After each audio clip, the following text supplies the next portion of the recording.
আমি ড্ৰাফট এখন কেনেকে পুট আপ কৰিম আজি সেশনটোত আমি ড্ৰাফট মডেল চাম এতিয়া ড্ৰাফট আমি কাক কওঁ বা নৰ্মেল ফাইলটো আপোনালোকে ড্ৰাফট প্লেস কৰা মানে কি হয় you put up a letter put up a draft in the file যিটো issue হ'ব from that particular file so draft module আপোনালোকে ফাইলত কি কৰে আপোনালোকে ফাইলত যিবোৰ চিঠি আপোনালোকলৈ আহিছে এইবিলাক POC এড কৰে তাৰ against নোট লিখে তাৰ পিছত সেই ফাইলখনৰ পৰা কিছুমান চিঠি আপোনালোকে ইস্যু কৰে হয়তো ফ্ৰেশ লেটাৰ এখন হ'ব পাৰে আজি আপোনালোকৰ এটা অৰ্ডাৰ ওলাইছে কালিলৈ এখন ট্ৰেনিং আছে বা আপোনাৰ ফাইলত এখন চিঠি আছে তাৰ ৰিপ্লাই এটা আপোনালোকে দি আছে তেনেকুৱা ধৰণৰ notification আপোনালোকে এখন particular ফাইলৰ পৰা ইস্যু কৰে কেতিয়াবা অৰ্ডাৰ ইস্যু কৰে লেটাৰ ইস্যু কৰে so all these document will now be processed under the draft module ই ফাইলত যেতিয়া আপোনালোকে তেনেকুৱা ধৰণৰ কিবা এখন চিঠি বা ডকুমেন্ট ফাইলৰ পৰা ইস্যু কৰিব লাগে আপোনালোকে এইটো draft module পৰা কৰিব so draft module কি activity হ'ব first activity is create a draft second activity is edit the draft third is approval of the draft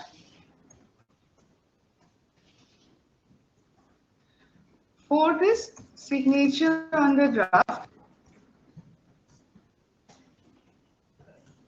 and the fifth is issue of the draft so in the draft module these are the 5 basic steps that need to be covered for completing the issue process আপোনালোকে চিঠি এখন যদি issue কৰিব বিচাৰিছে ই ফাইলিংত এই পাঁচটা step cover হ'ব লাগে এই পাঁচটা স্টেপ আপোনালোকৰ ফিজিক্যাল ফাইলতে একচুয়ালি কৰা হয় সো এটা বস্তু আপোনালোকে মোক কওকচোন এই যে ফাৰ্স্ট স্টেপ 1 টু স্টেপ 5 আছে এই গুটেকেটা স্টেপ আপোনালোকৰ এজন ইউজাৰে কৰে না মাল্টিপল ইউজাৰ্স ইনভলভ থাকে ডিস্ট্ৰিক্টত যোনে ড্ৰাফটখন ক্ৰিয়েট কৰে তেওঁ ইস্যু তেওঁই এপ্ৰুভ কৰে বা সাইন কৰে নে বেলেগ ইউজাৰেও এপ্ৰুভ কৰিব আৰু সাইন কৰিব পাৰে নহয় মেম হেৰি হেল্ল হয় হয় শুনিছো ড্ৰাফটখন মই কৈছো তাৰমানে ড্ৰাফটখনটো আমাৰ ক্লাৰিকেল লেভেলৰ পৰা হেৰি হয় প্ৰিপেয়াৰ হৈ যায় তাত অলপ কাৰেকচন আহে ওপৰ লেভেলত বিও এডিসি ডিসি তাৰ পিছত এখন ফাইনালি এপ্ৰুভটো ডিসি কৰে মানে ফাইনাল অথৰিটি হয় সো আপোনালোকৰ ক্ৰিয়েটেড ড্ৰাফট এসিস্টেন্টে কৰে ৰাইট ড্ৰাফটখন এডিট হয়তো এসিস্টেন্টে কৰিব পাৰে বা আপোনালোকৰ সুপ্ৰিনটেন্ডেন্ট কৰিব পাৰে ব্ৰাঞ্চ অফিচাৰে কৰিব পাৰে এডিসি কৰিব পাৰে ডিসি কৰিব পাৰে হয় ৰাইট কাৰেকচন যোনটো হয় এপ্ৰুভেলটো আপোনালোকৰ অফিচাৰ লেভেলত হয়তো এডিসি এপ্ৰুভ কৰিব কিছুমান হয়তো আপোনালোকে ডাইৰেক্ট ডিসি এপ্ৰুভ কৰিব হয়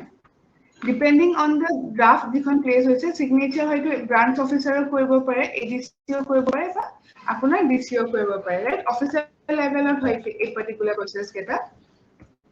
ফাইনালি ইস্যু পাৰ্টটো কোনে কৰে আপোনালোকৰ ইস্যু পাৰ্টটো আকৌ ঘূৰি আহে branch issue section issue section ঘূৰি আহে ইস্যু এসিস্টেন্ট ৰাইট ফাইনালি হ'ব আপোনালোকে গুটেই কেটা প্ৰসেস যে আছে starting from serial number 1 to serial number 5 ই ফাইলিংত কৰিব কিন্তু বেলেগ ইউজাৰ একাউন্টত হ'ব আগতে যেনেকুৱা আছে তেনেকৈ হ'ব কিন্তু ড্ৰাফটখন আমি কি কৰিম ফাইলৰ ভিতৰত পুট আপ কৰিম ৰাইট সো এসিস্টেন্টে ক্ৰিয়েট কৰিব আগতে আপোনালোকৰ যেতিয়া এসিস্টেন্টে ড্ৰাফট এখন প্লেস কৰিছিলে তাতে যদি কাৰেকচন থাকে কাৰেকচন প্ৰসেসটো কেনেকৈ হৈছিল সাপোজ আপোনালোকৰ এখন চিঠি এখন পুট আপ কৰা হ'ল চিঠিখনত যালৈ পুট আপ কৰিলেছে এডিসি সাপোজ এডিসি দেখিলে যে ইয়াতে কিবা ভুল আছে চিঠিখনত কাৰেকচন আছে সো ফিজিক্যাল ফাইলৰ ক্ষেত্ৰত কাৰেকচন আপোনালোকে কেনেকৈ কৰে অতএব হাৰ্ড কপিত মানে তেখেতে কলমেদি কৰি দিয়ে অলপ কনজাংশন দিয়ে বা অলপ পেৰা কাটি দিয়ে এনেকুৱা কৰে তেখেতে আমাৰ হাৰ্ড কপি পেন হাৰ্ড কপিতে কাৰেকচন কৰে হয় তাৰ পৰা আকৌ ঘূৰি আহে আপোনাৰ তাত যোনে পুট আপ কৰিছিলে তেওঁ হয় কাৰেকচন কৰাৰ পিছত যেতিয়া ফাইনালি ড্ৰাফটখন এগেইন বেক কৰে ফাইলটো বেক কৰে তেতিয়া এইখন ফ্ৰেশ গোটেইখিনি ৰিটাইপ কৰি পেলাই দিয়া হয় তেতিয়া ফাইনালি এইটো সহি হয় এপ্ৰুভ হয় হয় so physical ক্ষেত্ৰত কি হয় returns back to the department of branch right yes right হয় for corrected to be put up correction corrected draft কিন্তু ইলেকট্রনিকত আপোনালোকৰ এইটোৱে বেনিফিট হয় suppose বা correction আছে need not come back to the branch. This is the main highlight of the draft because আগতে আপোনালোকে এই যে ফিজিক্যালখন ঘূৰি আহে আকৌ কাৰেকশ্যন কপি কৰে বহুত টাইম গুচি যায় ইয়াতে যদি বিচাৰে যাৰ তাতে ড্ৰাফটখন থাকিব তেওঁ ড্ৰাফটখন কাৰেক্ট কৰিব পাৰিব কোনে কাৰেক্ট কৰিছিলে কেতিয়া কাৰেক্ট কৰিছিলে সেই ডিটেইলছটো ক্যাপচাৰ থাকিব সাপোজ আপোনালোকে এসিস্ট্যান্টে যোনটো পুট আপ কৰিব that will be v1 version 1 right তাৰপিছত suppose adc correct কৰিলে that will be v2 তাৰপিছত this is suppose correct কৰিলে that will be version 3 of that particular draft এই গুটেখিনি আপোনাৰ যেতিয়ালৈকে ড্ৰাফটখন এপ্ৰুভ নহয় তেতিয়ালৈকে সিস্টেমত ডেটাটো থাকে সো আপোনালোকে ডিফাৰেন্সিয়েট কৰিব পাৰিব মেম হেল্ল' মেম হয় হেল্ল' মই এটা হেল্ল' হয় কওক শুনিছো তাৰমানে হয় হেৰি এইটো বেক নকৰে ঠিক আছে এইটো বুজি পালো কিন্তু ধৰক এডিসি বা বিও বা ডিসিএ কাৰেকশন বেসিকখিনি থাকিলে নকৰিব হয়তো পাৰে তেতিয়া হেতু কি বেক কৰাৰ কিবা সিস্টেম প্ৰভিজন থাকিব নেকি সে এটো মই ই না মানে ই অফিসত যেটো মানে ই ডিস্ট্ৰিক্টত আমাৰ যেটো হয় ৰিভাৰ্ট কৰা বুলি কয় নেকি ৰিভাৰ্ট কৰি দিয়ে তেতিয়া আকৌ তেওঁলোকে ঠিক ঠাক কৰি আৰু এবাৰ ভেৰিফিকেশন কৰি পঠিয়াই দিয়ে তাৰপিছত ফাইনালি এগেইন হয় হেতু কথা কৈছিল হয় বেক হয় হয় সো ই অফিসত আপোনাৰ সাপোজ এসিস্ট্যান্টে পুট আপ কৰিলে ডিসিসাৰলৈ গ'ল ডিসিসাৰে হেখন নিজে কাৰেক্ট কৰিব পাৰে আৰু তেওঁ যদি বিচাৰিছে নহয় কাৰেকশ্যনটো এসিস্ট্যান্টে কৰিব লাগে তেওঁ ফাইলখন ডাইৰেক্টলি সেন্ড বেক কৰি দিব পাৰে টু দ্য এসিস্ট্যান্ট ইয়াতে আমাৰ ফিক্সড ফ্লোটো নাথাকে তো আপোনাৰ এই ফ্লেক্সিবিলিটিটো থাকে সাপোজ ডিসিসাৰে যদি বিচাৰে ডিসিসাৰৰ পৰা এসিস্ট্যান্টলৈ ফাইলখন পঠিয়াই দিব পাৰিব তো এসিস্ট্যান্টে লগত কাৰেক্ট কৰি আকৌ ফাইলখন ডিসিসাৰলৈ ঘূৰাই পঠিয়াব পাৰিব ঠিক আছে সবনা কোৱেৰিটো ক্লিয়াৰ হৈছে হয় হয় হ'ব সো এটো হৈছে এডিটিং ষ্টেজ তাৰ পিছত যেতিয়া দেখিলে যে ড্ৰাফটখনৰ কন্টেন্টটো কাৰেক্ট হৈছে দেন পাৰ্টিকুলাৰ কোনোবা এজন ইউজাৰে এইখন এপ্ৰুভ কৰিব লাগিব ঠিক আছে যেতিয়ালৈকে এপ্ৰুভ নকৰে তেতিয়ালৈকে ড্ৰাফটখন আপোনালোকে n number of times edit কৰিব পাৰিব এবাৰ এপ্ৰুভেল বাটনটো ক্লিক কৰি দিয়াৰ লগে লগে ড্ৰাফটখন কিন্তু আপোনাৰ আৰু এডিট কৰিব নোৱাৰে so after approval no editing can be done on the particular draft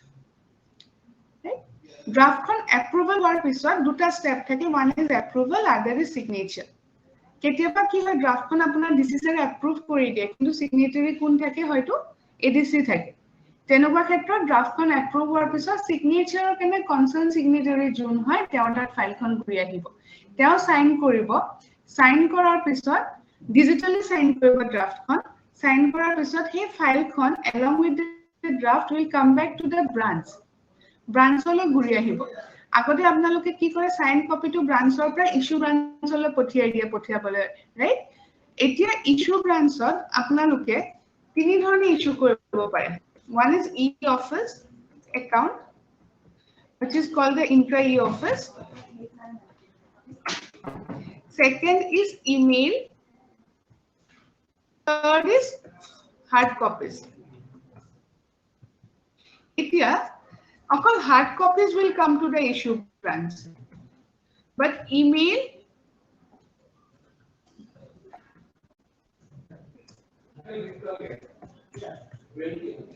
concern branchৰ পৰা গুচি যাব আৰু ইমেইলৰ থ্ৰু দিয়ে যিখিনি আপোনালোকে পঠিয়াব লাগে এইখিনি কনসাৰ্ন ব্ৰাঞ্চৰ পৰা ইস্যু হৈ গুচি যাব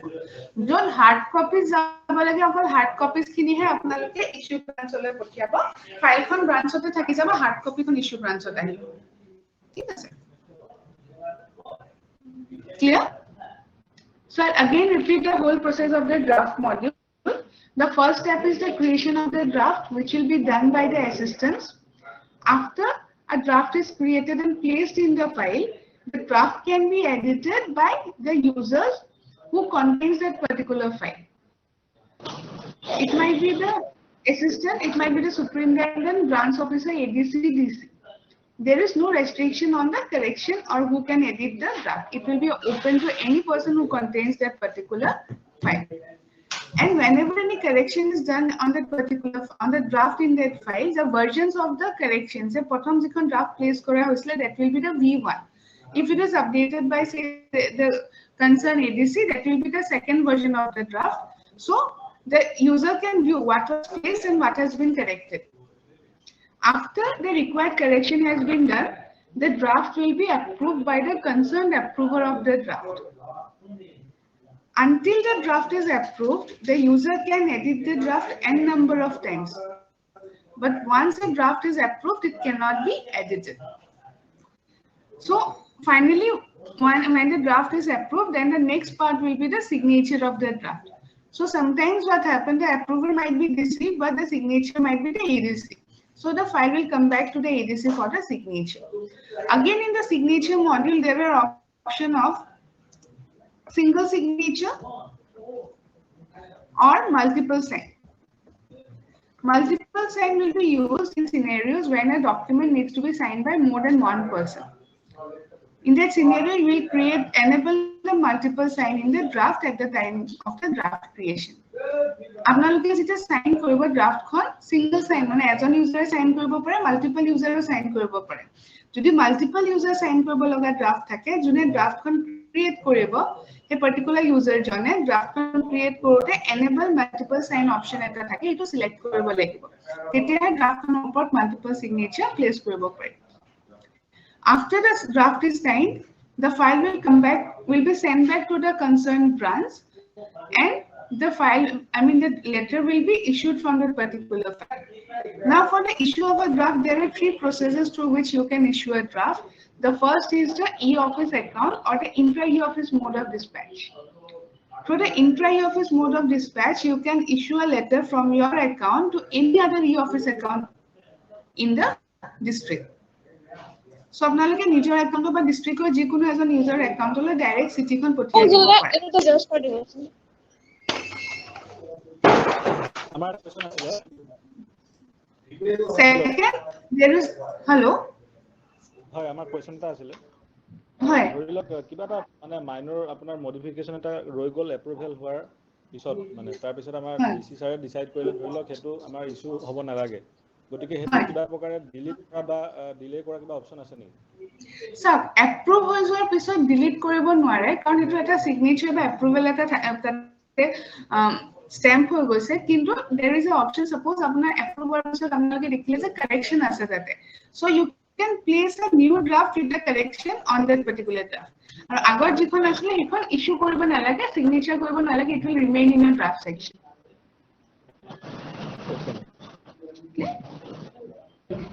Hello. So after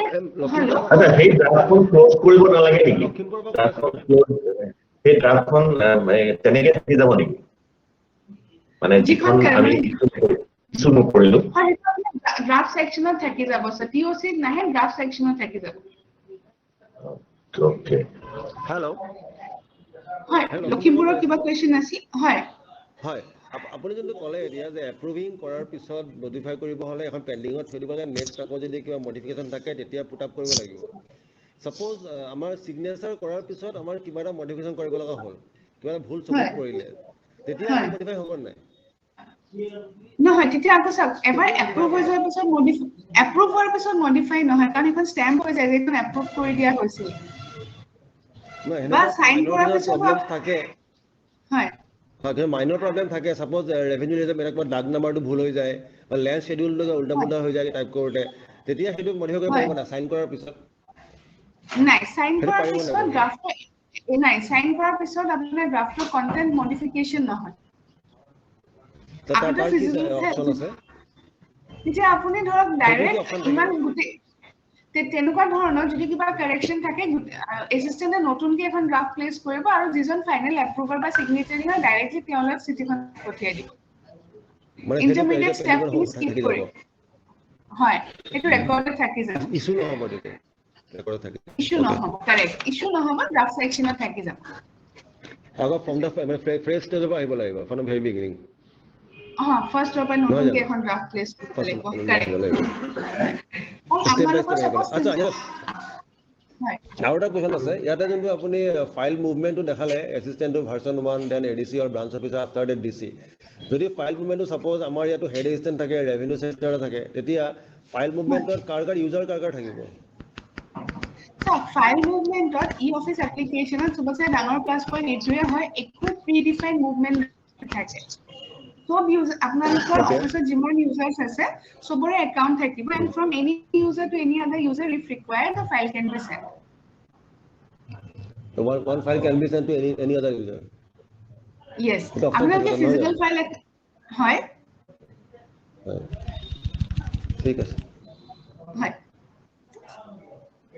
so draft খন ইস্যু কৰাৰ পিছত হয় হেল্ল' হয় হয় হয় মেম মোৰ এটা কোৱেশ্চন আছে হয় তাৰমানে আমি এছিষ্টেণ্টৰ লেভেলত যেতিয়া ড্ৰাফ্ট এখন পুট আপ কৰি দিম হয় তেতিয়া ধৰক ওপৰলৈ আৰু দুটা লেভেল আছে দুটা লেভেলত গৈ এপ্ৰুভেল পাব 3 নম্বৰটোত এপ্ৰুভেল পাব নহয় জানো হয় হেল্ল' এতিয়া হয় মই পুট আপ কৰা ড্ৰাফ্টখন ধৰি লওক বাকী দুটা লেভেলত কিবা কাৰেকশ্যন আছে তেওঁলোকে কৰি দিলে হয় মোৰ লেভেলত যে মই ড্ৰাফ্টখন পুট আপ কৰিছিলোঁ মোৰ সেই ড্ৰাফ্টখন মোৰ এজ ইট ইজ মই পামনে নাই মোৰ সেই ফাৰ্ষ্ট ফাইনেল যিখনত এপ্ৰুভেল হ'ল সেই কপিটোহে পাম কোনটো পাম মেম স্যাৰ ফাইলখন যেতিয়া আপোনাৰ তাত ঘূৰি আহিব ড্ৰাফটখনত যিকেইটা ভাৰ্জন ক্ৰিয়েট হৈছিলে আপোনাৰটো ভাৰ্জন 1 হিচাপে থাকি যাব সেকেন্ড আপোনাৰ পিছত যোনে কাৰেকশ্যন কৰিছে এইটো ভাৰ্জন 2 হ'ব ঠিক তেনে ধৰণে এপ্ৰুভেললৈকে যোনটো ফাইনেল ভাৰ্জন থাকে এইখিনি প্ৰিজাৰ্ভ থাকিব আপুনি চাব পাৰিব এপ্ৰুভেললৈকে কিমানটা ভাৰ্জন আছিলে হয় okay ma'am thank you hello' মই লখিমপুৰৰ পৰা কৈছিলোঁ আকৌ এটা সৰু ডাউট এটা আছিলে হয় সাপোজ আমাৰ ফাইল আমাৰ সাপোজ চিষ্টেমত এজন এছিষ্টেণ্টৰ তাত 4-5খন ড্ৰাফ্ট একেলগে সোমাই আছে তেতিয়া তাৰ পৰা চিৰিয়েলি কামটো কৰিব লাগিব নে নিজে ইচ্ছামতে কৰিব পাৰিব নিজৰ প্ৰায়োৰিটি ইচ্ছা বেচিছ মানে কৰিব তেওঁ পাৰিব নে চিৰিয়েলি কৰিব না প্ৰায়োৰিটি বেচিছ কৰিব লাগিব পাৰিব নে চিৰিয়েল বেচিছ কৰিব লাগিব ড্ৰাফটখন আপোনাৰ যেতিয়া পঠিয়াব একো প্ৰায়োৰিটি বেচিছ নাই আপুনি 5খন ড্ৰাফট পঠিয়াই দিলে একেলগে ঠিক আছে 5খনৰ ভিতৰত নট অনলি ড্ৰাফটৰ কথা কোৱা নাই ফাইলৰ কথা কৈ আছো সাপোজ 4টা মেটাৰ মোৰ একাউণ্টত সোমাই আছে নাই ইয়াতে একো আপোনাৰ সেইটো নহয় চিৰিয়েলি কৰিব লগা বুলি একো কথা নাই 10খন ফাইল পঠিয়াইছে যিখন আৰ্জেন্ট হয় এখন আগে মুভ কৰিব পাৰিব ৰেষ্ট্ৰিকচন পঠিয়াব পাৰি মানে প্ৰায়োৰিটি বেচিছ কৰিব পাৰি ইয়াতে একো এনেকুৱা নহয় যে যোনটো আপোনাৰ মানে ফাৰ্ষ্ট আউট তেনেকুৱা নাই আপোনাৰ প্ৰায়োৰিটি বা ৰিকুৱাৰমেন্টৰ মতে আপোনালোকে ফিজিক্যাল ফাইল যেনেকুৱা কৰে আপোনাৰ এটা টেবুলত 10খন আছে তাৰ এখন হয়তো আজি আহিছে কিন্তু এখন সবতছে আৰ্জেন্ট হয় আগৰ কেইখন নকৰি আপুনি এখন প্ৰসেস কৰি দিব যেনেকে পাৰে ফিজিক্যাল ফাইলৰ ক্ষেত্ৰত ইলেক্ট্ৰনিক ফাইলৰ ক্ষেত্ৰতো আপুনি একো ৰেষ্ট্ৰিকচন নাই 10খন ফাইল আছে আজি যিখন আহিছে এইখন যদি সবতছে আৰ্জেন্ট হয় সেইখন আপুনি আগত পঠিয়াই দিব পাৰে পুৰণা কেইখন তাৰ পিছতো পঠিয়াব পাৰিব Hello, madam. I have a question. I am from Hailandi district. Sometimes DC requires to send the file gov reader or FAO. How will send the without user? How will send the file to the gov reader or FAO? So FAO will be like FAO of your particular district. Hailandi district, madam. Hello. So yes, yes, FAO of your district, right? Yeah, our district. So he can see. So any user who is involved in the file movement of your district will need to have a account in the e-office application. So your FAO will also be having an account in the e-office application.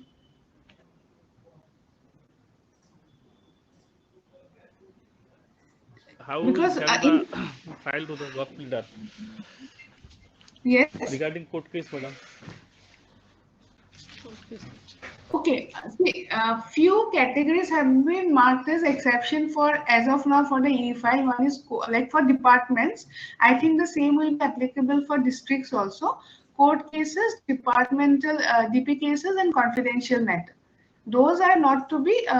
currently started in the e-file for departments. So when it starts in your district, I think the same will be applicable for districts also in the first phase.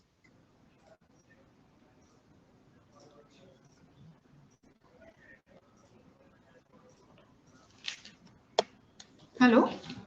Hello, ma'am. Hello. Yes. Hello, ma'am. Can you repeat the statements what you said right now? Please. Yes. About the this See, which will be totally disabled. See, like not visible actually in departments, three categories of file. One is department proceedings, DP cases, confidential matter, and court cases are currently not onboarded in the application. So those are moved in the physical mode. So in your district also, if it is a matter related to court case, then you can continue it in the physical mode. So, but I think that decision will be given by GAD.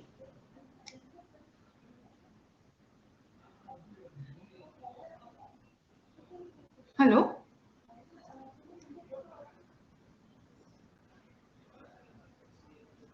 Hello. Yes, ma'am. Yes, ma'am. Understood. Thank you. Yes, sir. And for court cases also, like if only the letter has to be sent to the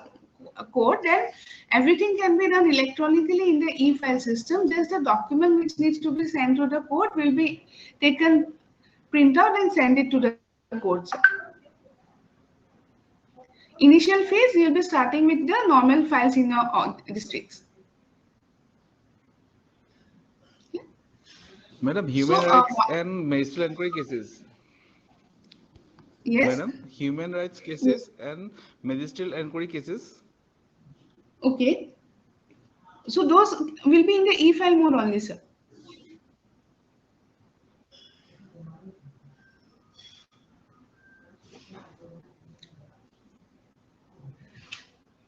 Those can be created in the e-file mode. You just need to convert the existing file and it will be onboarded in the e-office application. Any further correspondence or process of that particular file can be done in the e-file mode.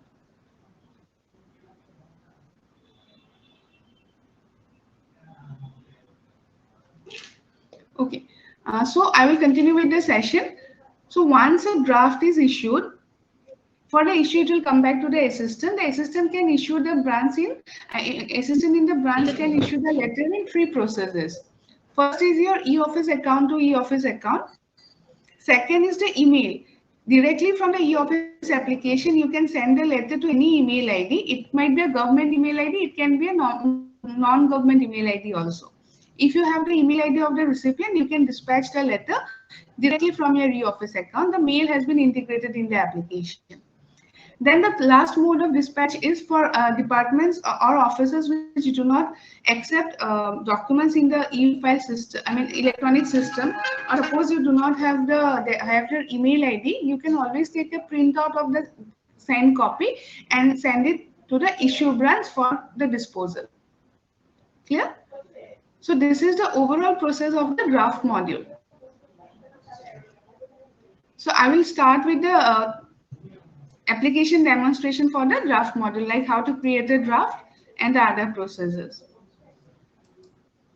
So for creating a draft in the e-office application, the first thing is that you need a file to process the draft, right? So I have to open the file in which I want to place the particular draft. So suppose 62.1 is the file where I need to put the draft. I'll open the file. You can see under the draft, there is an option, create new draft. Just at the top, file movement details draft, create new draft. আপোনালোকৰ ফাইলৰ ওপৰৰ যিখন menu আছে তাতে ওপৰত চাব draft option এটা আছে. Draft আমাৰ first sub menu is the create new draft. So when I click on the create new draft option, this particular page will be reflected. This is my draft creation page. Now you can see I can type the content of the draft here. Suppose I'm writing the letter.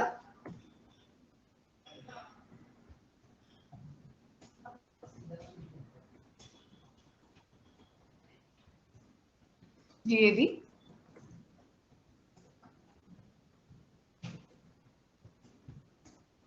E-office.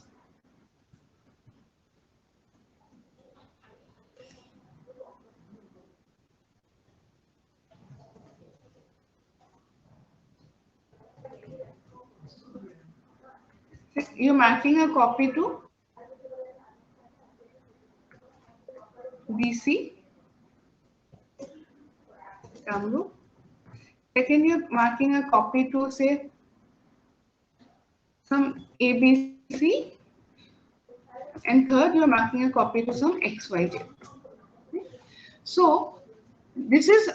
the draft content. So whenever you create a draft, there are two parts that needs to be updated. One is the draft content, second is your draft details. আপোনালোকে ড্ৰাফটখন যেতিয়া create কৰিব আপোনালোকে ড্ৰাফটৰ কন্টেন্টটো ইয়াতে দিব পাৰে ইয়াতে formatting কৰিব পাৰিব ওয়াৰ্ডত যেনেকৈ ফৰমেটিং কৰে ইয়াতে আপোনালোকে ফৰমেটিং কৰিব পাৰিব You can even give a page break if you want. So everything is possible in this particular module. So after you create a draft, next you have to update the draft details. Draft content to update kora pisot draft details dibo lagibo. Draft details or draft nature new or fresh or reply. New hoise jodi apunar file khonor pra ekhon notun draft issue kori ase jar previous eku correspondence nai. Eti ami new select korim. যদি মোৰ ফাইলত এখন চিঠি আছে যাৰ মই reply দি আছো তেতিয়া মই কি কৰিম ৰিপ্লাই সিলেক্ট কৰিম so in the draft nature if you're creating a draft which is a new like which has got no previous correspondence then you'll select the new option suppose you're replying to a letter which was put up in that particular file then you'll select the reply option receive number is required only when you select the reply option that means the receive which is available in the particular file যিখন চিঠি মই put up কৰিছো এখনৰ যদি মই reply দি আছো তেতিয়া মই চিঠিখন ইয়াতে সিলেক্ট কৰিব পাৰো অটোমেটিক্যালি ৰিসিভ নাম্বাৰটো ড্ৰাফটখনৰ ওপৰত প্লেস হৈ যাব as a reference so reply type select কৰিব পাৰে ফৰ্মস অফ কমিউনিকেশন আপোনালোকে ড্ৰাফটত কেতিয়াবা লেটাৰ প্লেস কৰে কেতিয়াবা অফিস অৰ্ডাৰ দিয়ে কেতিয়াবা সাপোজ আপোনালোকে এখন এন্ডোৰ্সমেন্ট লেটাৰ দিয়ে you can select the form of communication suppose this is a letter category of the draft can also be selected and then you select the update the subject suppose this is implementation of e-office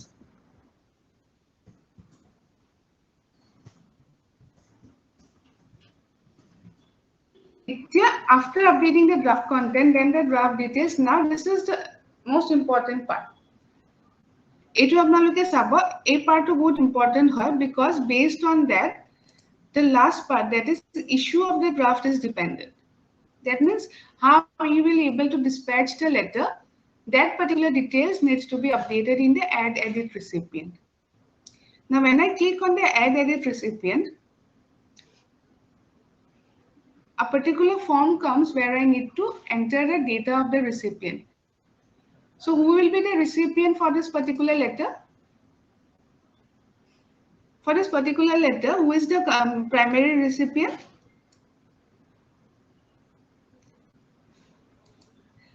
I have marked the letter to Commissioner and Secretary GAD. So this is the primary recipient. Then when I go to the copy section, copy has been marked to DC Kamrup, then to certain user ABC and to some XYZ. So for this particular draft, how many recipients are there? There are 4 recipients. So when I click on the add edit recipient, you can see there are 2 options, public and intra.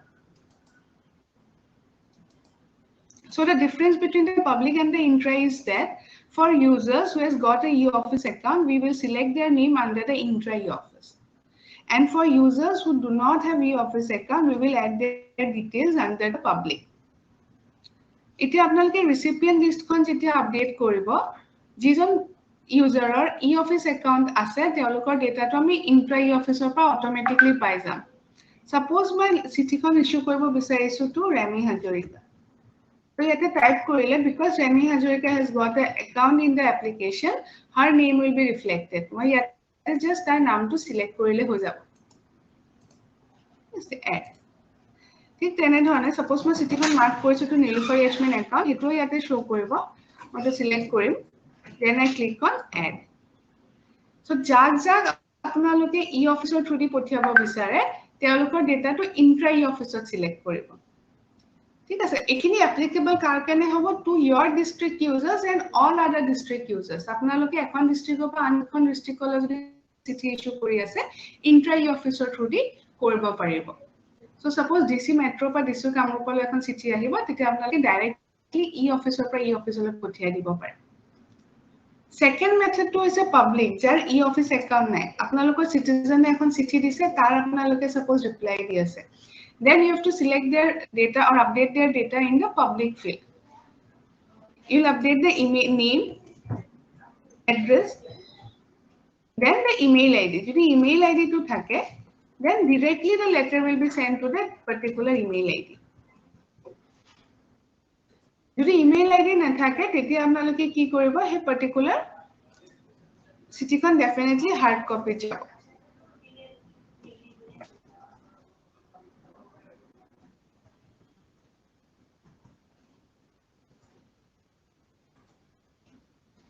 So this is how we add the recipient of that particular letter.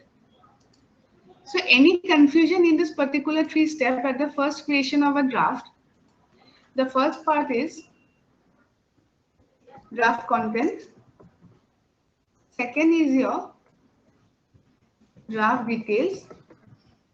And third is your recipient list. Under the recipient list, there are 2 options. One is intra and the other is public. Intra is e-office to e-office. Public is email or hard copy. So this is the first part of the draft creation. Etu part of kabar confusion ba kiba query ase niki draft ekhon keneke draft content to diba draft details to keneke bharabo recipient list kon keneke update koribo. A part to brancher assistant সকলে jone draft put up koribo tealoke koribo lagibo. So any confusion in the draft creation part, first step?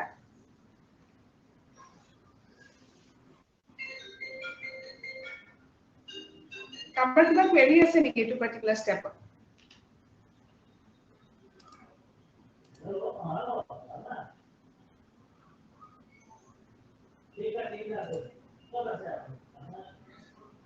Clear was a sober draft creation part 2.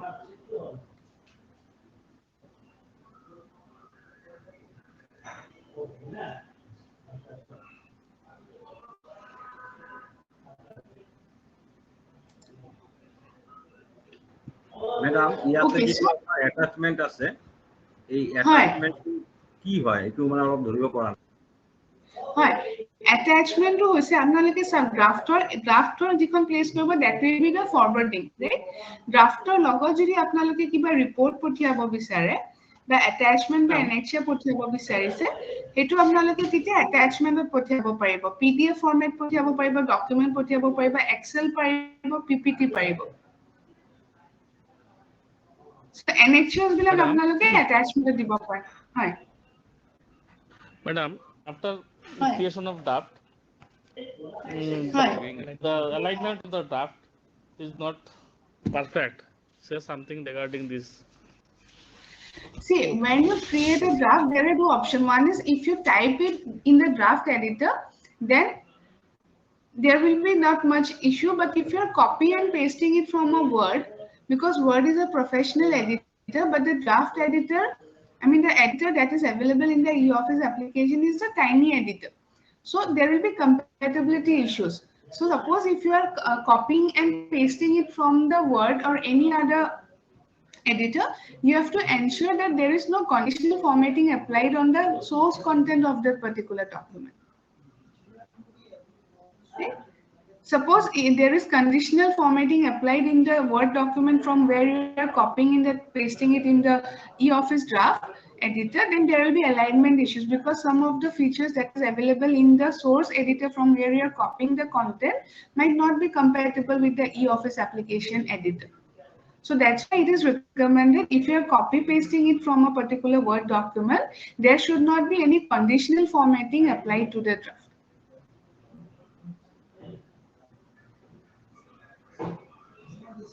Right, sir? Madam, এই যে ধৰক existing কোনোবা file আছে য'ত note put up কৰা হৈছে আৰু draft issue কৰা হৈছে এনেকা ফাইল বিলাক আমি কেনেকৈ আকৌ ৰেফাৰ কৰিব পাৰো আৰু এটা ফাইল পুট আপ কৰাৰ কাৰণে আৰু এটা টিউসি পুট আপ কৰাৰ কাৰণে আৰু তাৰ পৰা কেনেকৈ আমি বাকিটো আমি কৰিব পাৰিম আপোনাৰ ধৰক creating draft and others, but how will find out that file and put up it in a new PUC? So my question to ধৰিব পানে মানে আৰু repeat কৰিব এনেকা আছে এটা ফাইল আছে এই ফাইলত মই নোটস এন্ড করসপন্ডেন্স অলরেডি আছে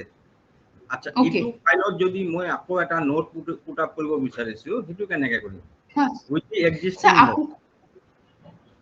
Yes. So, sir, মানে সেই ফাইলখন ফার্স্ট কথাটো হ'ব যে আপোনাৰ তাত ফাইলখন থাকিব লাগিব সাপোজ আপুনি নোট পুট আপ কৰি কেনে কাৰবালৈ পঠিয়াই দিছিলে ফাইলখন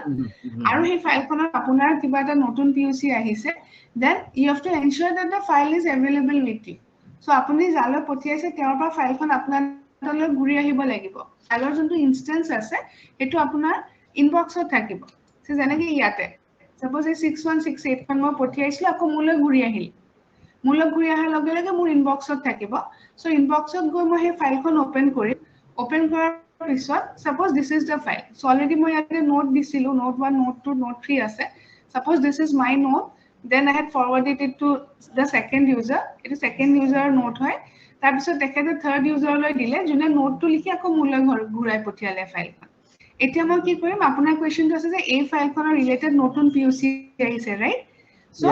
মই এই ফাইলখন ওপেন কৰিম এড ৰিসিভ কৰিম মোৰ যিখন নতুন পিউসি আছে সেম প্ৰসেস মই ইয়াতে পুট আপ কৰিম then I will click on the add green note and write the new note in this particular file sir clear হ'ব ম্যাডাম হ'ব গম পালো হয়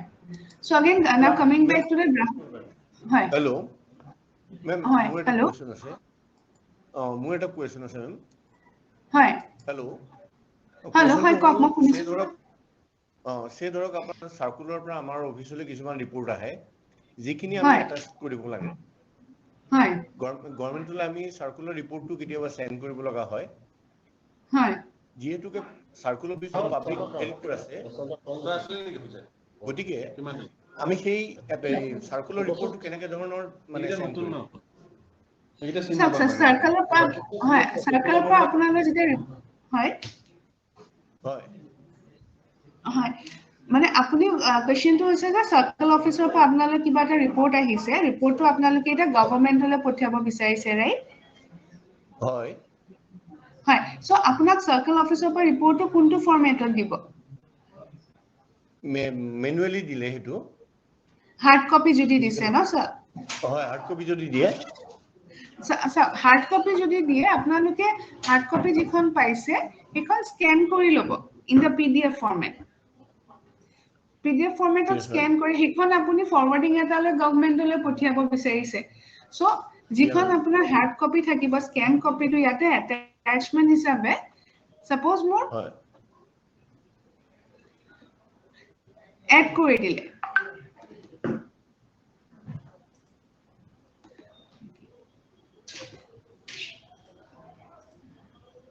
সো এই অ্যাটাচমেন্ট ফিল্ডটো যেনেকৈ মই এটা ডিস্ট্ৰিক্ট এখন মই এক্সেল ফৰমেট দিলো আপোনালোকে ইয়াতে পিডিএফ ফৰমেট হিচাপে অ্যাটাচ কৰি দিলে এইখন আপোনাৰ ৰিপোৰ্টখন ইয়াতে থাকিলে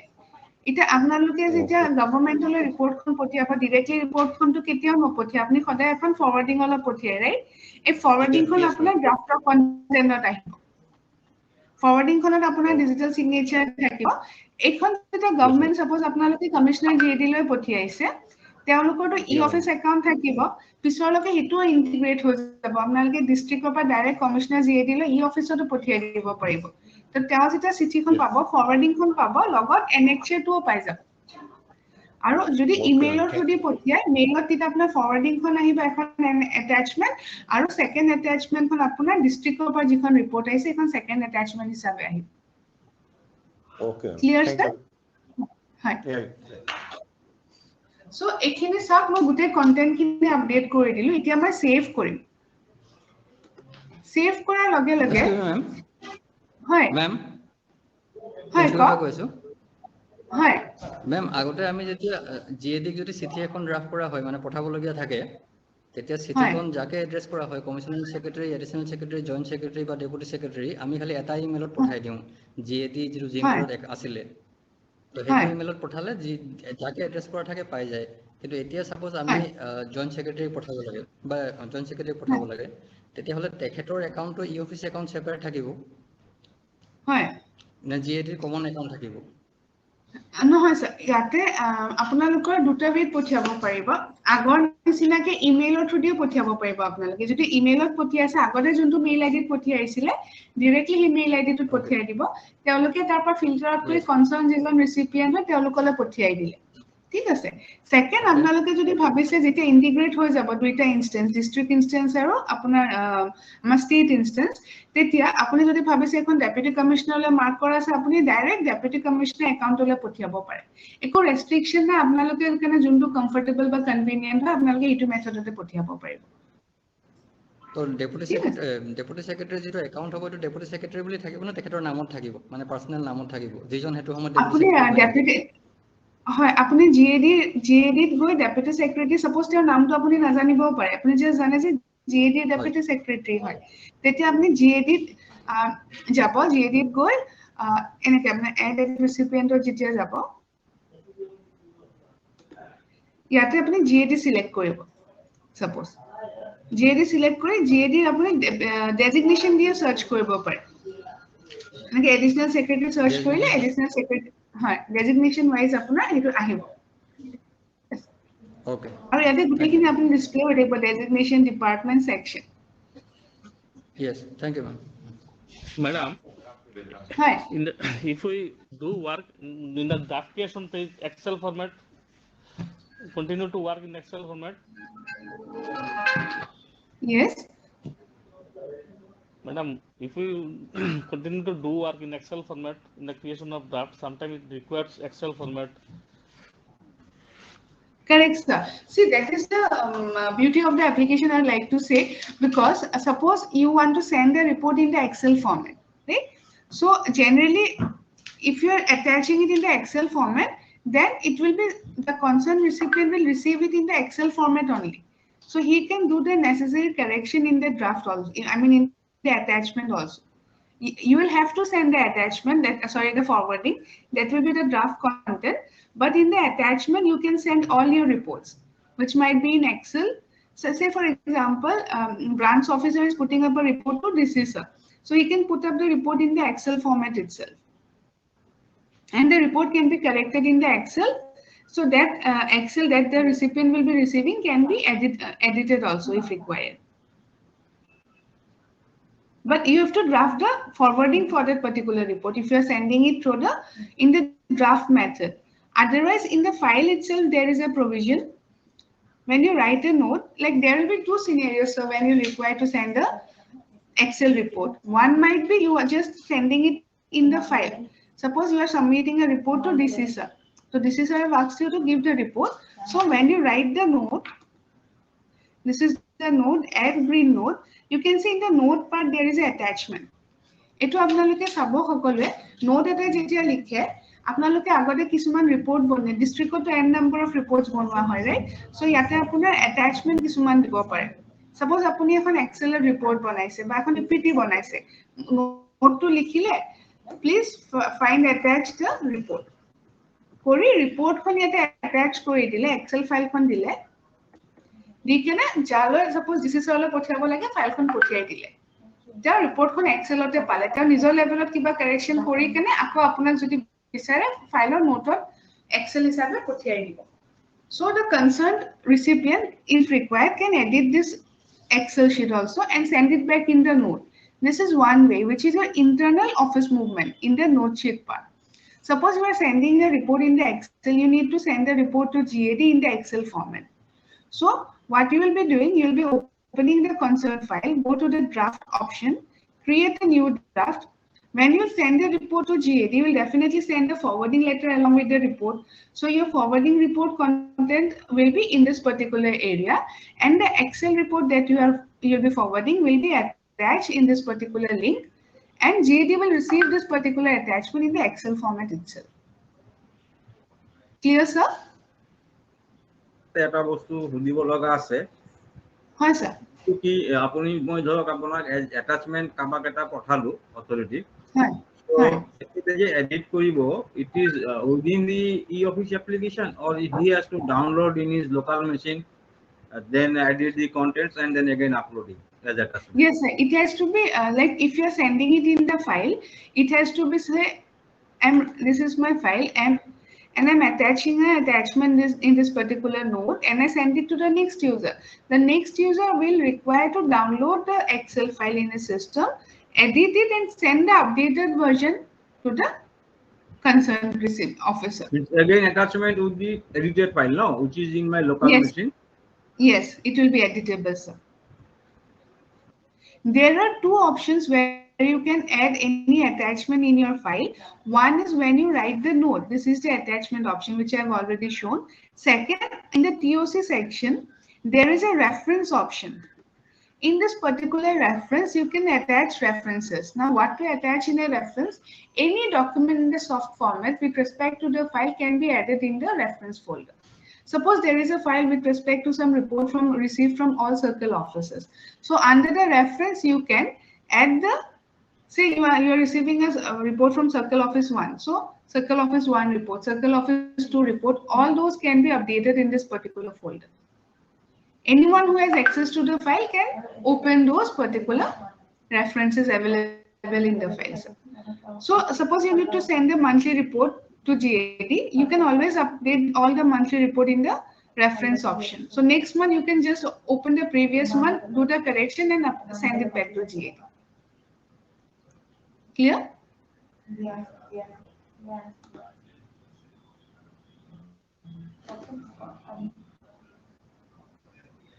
And you can see e-office draft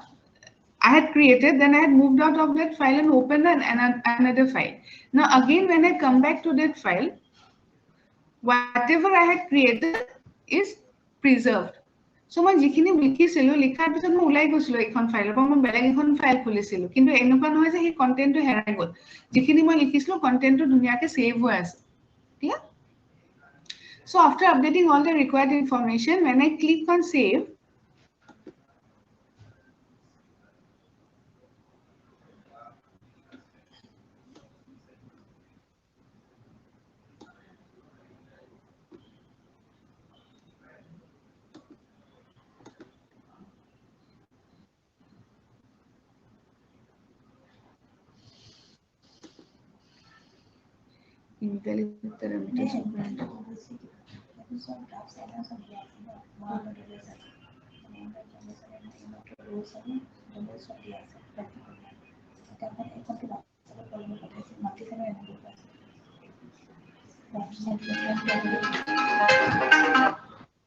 okay, excellent. Training center to issues.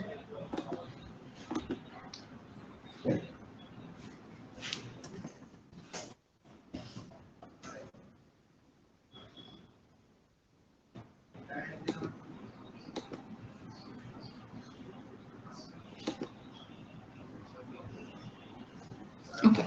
so you can see when I save a draft, automatically the draft number DFA/4241 is updated by the application. So এখন draft মই save কৰাৰ লগে লগে এটা draft number এটা provide কৰি দিয়ে ইয়াতে সব version 1 to preserve হৈ আছে. So next কোনোবাই যদি edit কৰে এখনত কি হ'ব version 2 to আহি যাব আৰু attachment খিনিও ইয়াতে আহি গৈছে যিখন মই draftত attachment দিছিল. এতিয়া এখন মই গ্ৰাফখন প্লেস কৰিলো নেক্সট মই গ্ৰাফখন প্লেস কৰোতে মোৰ নেক্সট স্টেপটো কি হ'ব মই ইয়াৰ এগেইনষ্টত নোট এটা লিখিম সো নোটটো লিখিবলৈ হলে মই ইয়াতে ফাইল নম্বৰটো ক্লিক কৰিলে হৈ যাব মোৰ নোট সেকশনটো আহি গৈছে আৰু ৰাইট সাইডে মই যিখন গ্ৰাফ লিখিছিলো গ্ৰাফখনৰ মই ইয়াতে লিষ্টটো ওপেন কৰি ল'ব পাৰো সো ইয়াতে সব মাল্টিপল ড্ৰাফট এই পাৰ্টিকুলাৰ ফাইলখনত আছে দুখন ড্ৰাফট একেলগে লিষ্ট কৰা আছে So I'll write the note for the respective draft. Say draft DFA/4241 put up for approval. So the concerned assistant will put up the draft and send the file to the required recipient. So the recipient, when he will receive the file, he will read the note DFA/4241 put up for approval. He will open the list of draft. Open that particular draft DFA/4241 and he can approve. Now sometimes while reading the draft you might require to read the note also. So there is an option, there is a right arrow mark. If you click on this you can view the previous note, the TOC, whichever is required. So parallelly আমি view কৰিব পাৰো draft content টো পঢ়োতে মই note sheet টো আগৰ চাব পাৰো মই POC খনো চাই থাকিব পাৰো এতিয়া মই suppose ইয়াতে edit কৰিলো মই draft content edited and I can also edit the recipient list.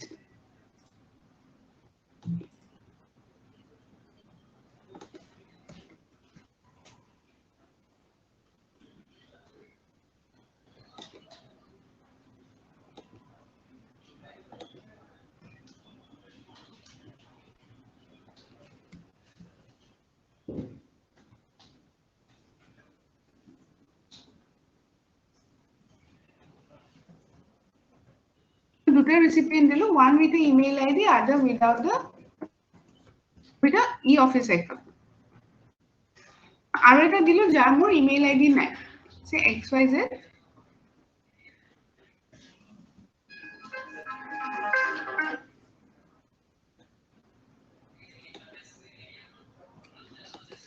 এতিয়া correction to ইয়াতে কৰিব পাৰো কৰাৰ লগে লগে মই কি কৰিম I will update কিন্তু মই same user যদি correct কৰো তেতিয়া version টো 1 এ থাকিব বেলেগ user এ update কৰিলেহে version 2 টো ইয়াতে reflect কৰিব so draft content edited hello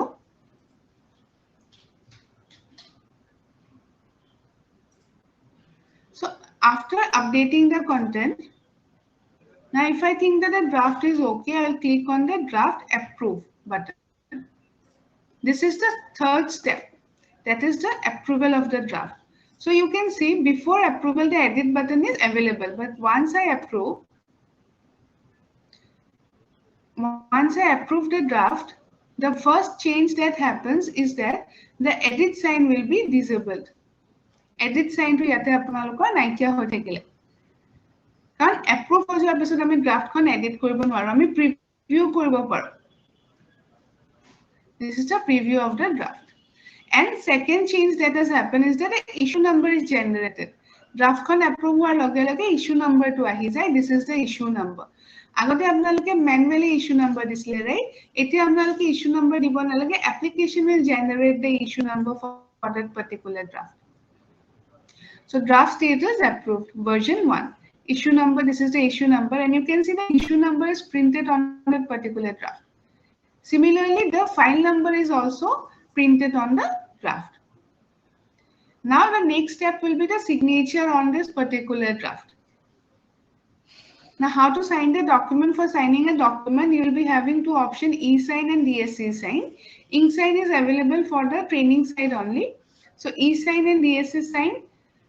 E-sign is through your Aadhaar, D-sign is through your DSC. But for this particular training site, we do not have a e-sign or DSC register. So I will complete the process with the ink-sign process. Apnalokor process to koi diu e-sign or jetia click koribo. Yate apnalokor option eta ahibo je area to select koribo paribo je kuntu area apnalokor signature to lage. Hey area to select korar pisot tate apnar sign to place hoy. Moi ink-sign process to complete kori disu.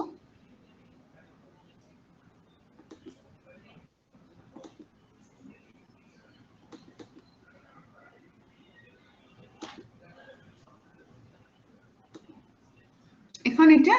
Sign হৈ গল status two ইয়াতে দেখাইছে সব signed on this 21/10/2022 draft state টু দেখাইছে signed issue number is available এই গুটেখিনি হৈ যোৱাৰ পিছত সাইন হৈ গল ইস্যু টু ডেফিনেটলি ব্ৰাঞ্চত আহিব সো ফাইলখনত এটা নোট লিখা হ'ব draft sign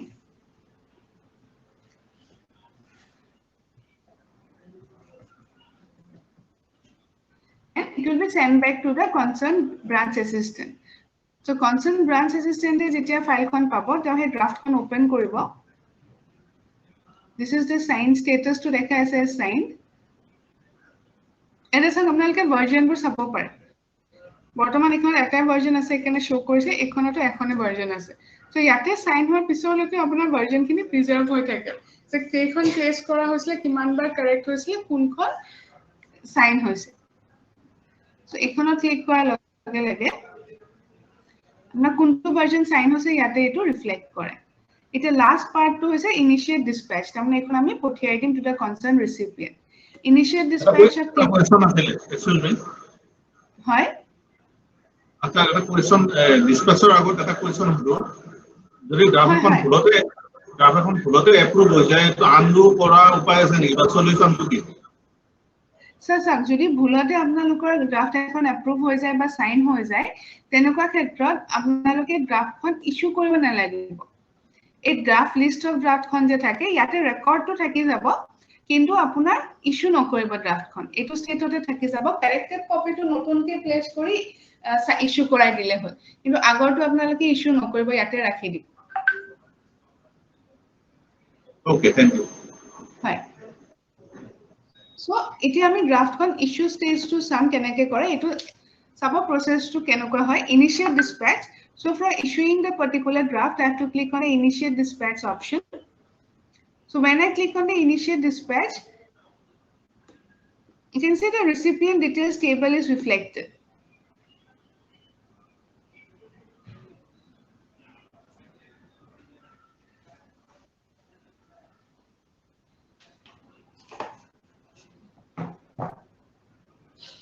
So recipient details, sir, there will be two tables. One is your e-office internal and the other is your public. Even after this draft is signed, you can always edit the recipient option. Recipient details can always be edited. So, hi. Ma'am, our issue number hobo hetu branch wise unique hobo ne nohoy. Hi, etu instance of unique থাকিব মানে suppose এটা issue number আপোনালোকৰ অফিসত generate হৈছে এটো issue number বেলেগ কোনো অফিসত আৰু generate নহয় না হেতু হয় কিন্তু আমাৰ ডিস্ট্ৰিক্টত এটো হ'ব কিন্তু ব্ৰাঞ্চ ওয়াইজ আমি গম পাম নে নাপাম ব্ৰাঞ্চ ওয়াইজ ইউনিক হ'ব নে নহয় নহলে এডমিনিষ্ট্ৰেচনৰ ব্ৰাঞ্চৰ পৰা যেটো ওলাব আপোনাৰ যদি ৰেভিনিউ হয় একে তাৰ কন্টিনিউ হ'ব নে তাতে এটা ইউনিক নাম্বাৰ থাকিব না এটো ফৰম্যাটতে থাকিব suppose আপোনাৰ বেলেগ ব্ৰাঞ্চ হলো সে এটো ফৰম্যাটে থাকিব I/3194/2022 so revenue suppose e-officer data so আপোনাৰ suppose I/3194 খন revenue issue হল next suppose administrationত এখন issue হৈছে তেতিয়া এখন I/3195 থাকিব নহয় তাৰমানে কথাটো এনেকুৱা কেৱল ইস্যু নম্বৰটো চাই তাৰমানে ব্ৰাঞ্চটো ডেজিগনেট ব্ৰাঞ্চটো মানে লোকেট কৰিব পাৰিব নেকি তেওঁলোকে হেতু সুধিছে মানে ইস্যু নম্বৰটো চাই আমি ব্ৰাঞ্চটো বিচাৰিব পাৰিম নেকি তাম সো ইস্যু নম্বৰটো চাই এপ্লিকেশনত আপোনালোকে এডভান্স সাৰ্চত গৈ কেতিয়া কোনে ইস্যু কৰিছিল গোটেই ডিটেইলছটো সাৰ্চ কৰিব পাৰে ইয়াতে এখন ড্ৰাফটত দুটা নাম্বাৰ প্ৰিন্ট হৈছে এটা হৈছে ফাইল নাম্বাৰ এটা হৈছে ইস্যু নাম্বাৰ ফাইল নাম্বাৰটো দেখি আমি গম পাম মোটা যদি ড্ৰাফটখন থাকে মই এপ্লিকেশনত সোৱানে মকল ড্ৰাফটৰ কপিটো চাই কেনে মই ফাইল নাম্বাৰটো চাই গম পাই যাম কোনটো ব্ৰাঞ্চ কাৰণ ব্ৰাঞ্চৰ কোডটো চাই ফাইল নাম্বাৰ থাকিব সেকেন্ড ইস্যু নাম্বাৰটো ডিটেইলছটো মই ই ফাইলত চেক কৰিব পাৰিম হয় মেম হয় মেম ৰিসিপ্ট সেকশনটো পৰহি মনডে হেৰি কৰিছিল টিউজডে ইস্যু সেকশনটো আপুনি আহিব চাগে নহয় জানো মানে ইস্যুটো কেনেকে হয় ৰিসিপ্ট ইচিআৰ টো দেখুৱাইছিলে first electronic issue receipt electronic computer receipt হেতু দেখুৱাইছিলে এতিয়া ইস্যু সেকশনৰ পিছত আহিব নেকি মই এই কাৰণে সুধিছো তেওঁ কৰা কোৱেশ্চনটোকে সুধিছিলো ইস্যু সেকশনটো আপুনি পিছত ডেমো দিব নেকি বুজাব নেকি আচ্ছা আমি হেডনাখন ৰিসিপ্ট সেকশনটো চালো আজি যেটো আমি ফাইল সেকশনত চাইছো এই ফাইলৰ পৰা যিখিনি ওলাই যায় হেতু আপোনাৰ ইস্যু সেকশনত সোমাই যায় সো ইস্যু কৰাৰ পিছত কমপ্লিট হয় এক্স্যাক্টলি মই এইটোকে ক'ব লাইছিল আপুনি যেনেকে ইচিআৰ নাম্বাৰ এটা আমাৰ ক্ৰিয়েট হৈ যায় এই যে 559737 আছিল তেনেকে ইস্যুটো অটোমেটিক এটা ইস্যু নাম্বাৰ ইস্যু নাম্বাৰ এটা আহি যাব হয় এইটো নাম্বাৰটো আছে যিখন আপোনাৰ কন্টেন্টত যে প্ৰিন্ট হৈছে I/3194/2022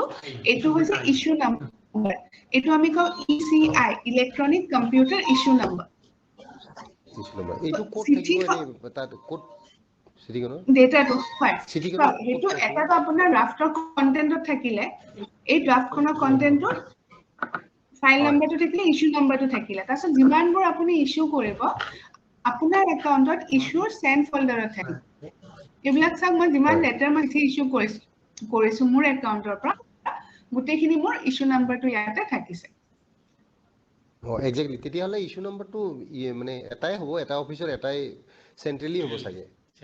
মই সেন্ট্ৰাল হয় সেন্ট্ৰাল ৰেজিস্টাৰ অফিস এটো হয় অল ডিস্ট্ৰিক্টৰ কাৰণে সেন্ট্ৰাল ৰেজিস্টাৰ আছে So suppose 2900 খন এখন ডিস্ট্ৰিক্টত ইস্যু হল এখনৰ বেলেগ ডিস্ট্ৰিক্টত ইস্যু নকৰে হয় ঠিক আছে আমাৰ মানে তেখেতে যেটো কৈছে মই হেতু মোৰো কোৱেশ্চন আছিল মানে ব্ৰাঞ্চ ওয়াইজ ইস্যু ক্ৰিয়েট নহব চাগে ইস্যু নম্বৰ মই যেটো বুজি পাইছো নহয় ব্ৰাঞ্চ ওয়াইজ নহয় আপোনাৰ ইউনিক থ্ৰুআউট দ্য ইনস্টেন্স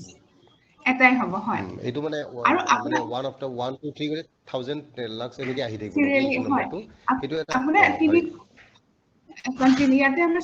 ই ফাইলিংত তিনিটা নাম্বার জেনারেট হয় ইসিআর ইসিএফ ইসিআই ইসিআর টো হচ্ছে রিসিভ ইসিএফ টো হচ্ছে ফাইল আৰু ইসিআই টো হচ্ছে ইস্যু এই তিনিটা নাম্বাৰে আপোনাৰ ইস্যুৰ কেনে ইউনিক থাকিব থ্ৰুআউট দ্য ইনস্টেন্স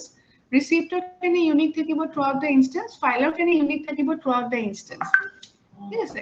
এটা এই চিঠিখন যোনে পাব তেওঁ যদি চাব বিচাৰিছে তেওঁ তাতো ই অফিসত আমি স্ট্যাটাস এডভান্স সাৰ্চত এই নাম্বাৰটো সাৰ্চ কৰি গোটেই ডিটেইলস ওলাব পাৰিম কোনে ইস্যু কৰিছিলে কেতিয়া ইস্যু কৰিছিলে কিন্তু সাপোজ মই এজ এ সিটিজেন এই চিঠিখন পাইছো মই কোনটো ব্ৰাঞ্চৰ হয় চিঠি কেনেকে গম পাম ওপৰত আপোনালোকে সদায় নিজৰ ডিপাৰ্টমেন্টৰ বা হেৰি হেডাৰটো লিখি দিয়ে ফৰমেটটো দিয়ে ওপৰত যে Kamrup metro district administration branch right হেতু আপোনালোকে সদায় গ্ৰাফটোত লিখা থাকিব আৰু ফাইল নাম্বাৰটো চাই তেওঁলোকে গম পাব যে এটো কোনখন ফাইল বা কোনটো ব্ৰাঞ্চৰ পৰা ফাইলখন লেটাৰখন ইস্যু কৰা হৈছে ঠিক আছে হয় ঠিক আছে থ্যাংক ইউ হয় সো এতিয়া এটো এখন মোৰ সাইন হৈ গল এতিয়া মই ইস্যু কৰিম ইস্যু কৰিবলৈ হলে ইনিশিয়েট ডিসপ্যাচত ক্লিক কৰিম so for after a letter is signed I have to initiate the dispatch for issuing the letter when I click on initiate dispatch I will be provided with two tables. One is my public table, another is my internal table, e-office internal. So e-office internal table konat apnaloke sabor all the user details whom I had selected from the internal will be reflected. So directly when I complete this process, the letter will be received in the e-office account. But for the second table, there is one activity that I need to do. Second table khona sabo first table ami eku kori natage second table khona yate postal aru email option eta ase jar email id thake teolokor kene email to activated thakibo yate so @e ase jar email id na thake ami jar email id bhorwa nai teolokor ta @e na thake okol postal thake so ami @e details to bhorabo lagibo ki details dibo lagibo mail or jihetu jabo mail or subject to dibo lagibo say e office আৰু মই mail বডিটো দিব লাগিব pf multiple entry থাকিলে মই copy to all কৰি দিম I'm again repeating the process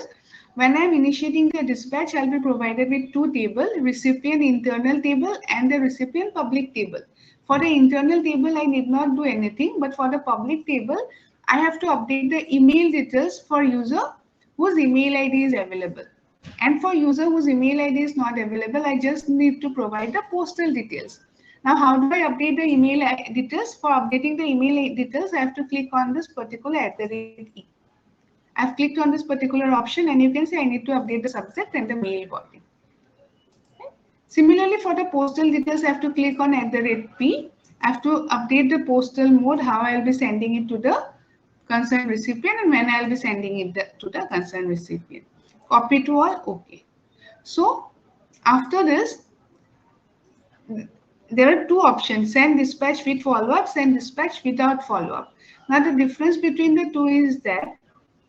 when you're sending a letter to which you're expecting a reply, you'll send it with follow-up so that tomorrow you can send a reminder. But you're just sending a letter for information, then we'll send it without follow-up. Yeah? So any query in this particular page?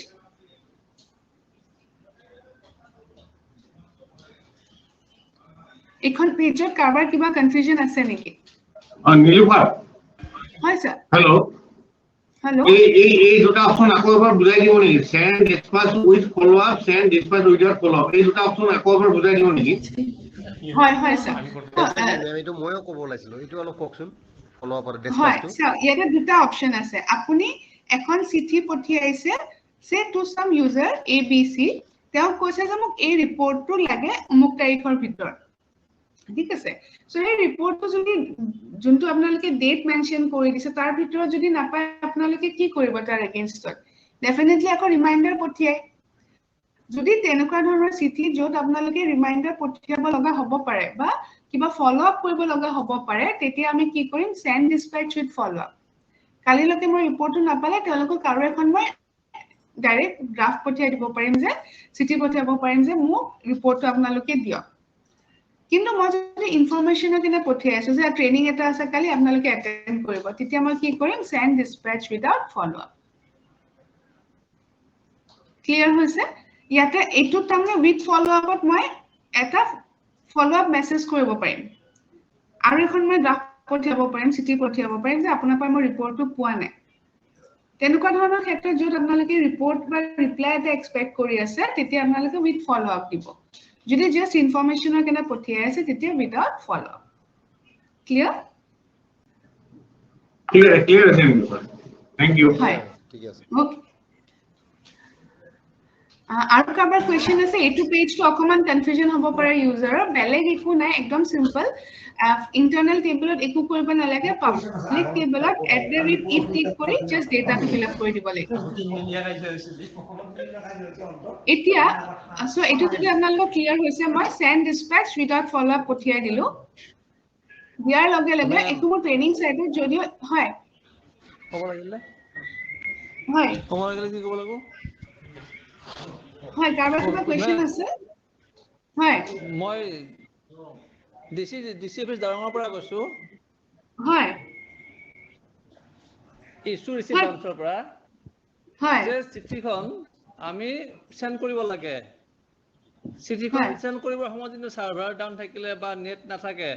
চিঠিখনটো গৈ নাপাব তেতিয়া আমি কি কৰিম next time আকৌ ৰিসেন্ড কৰিব লাগিব নেকি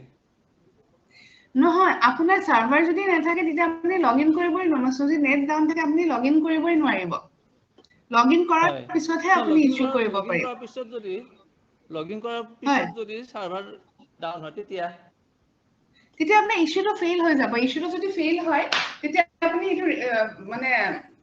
যোনটো স্টেপত আপোনাৰ ৰখি যায় এইমাত্ৰ মই যেনেকৈ send dispatch with follow up কৰিলো সাপোজ হেতু কৰাৰ লগে লগে আপোনাৰ নেটৱৰ্কটো ডাউন হৈ গ'ল তেতিয়া সিস্টেমে অটোমেটিকলি এটো ক্যাপচাৰ কৰি ল'ব সো নেক্সট টাইম যেতিয়া আপুনি লগইন কৰিব তেতিয়া আপুনি চেক কৰিব যে এখন ডিসপ্যাচ হৈছে নে নাই যদি ডিসপ্যাচ নাই হয় ইস্যু ডিসপ্যাচৰ প্ৰসেসটো কমপ্লিট কৰি দিলে হৈ যাব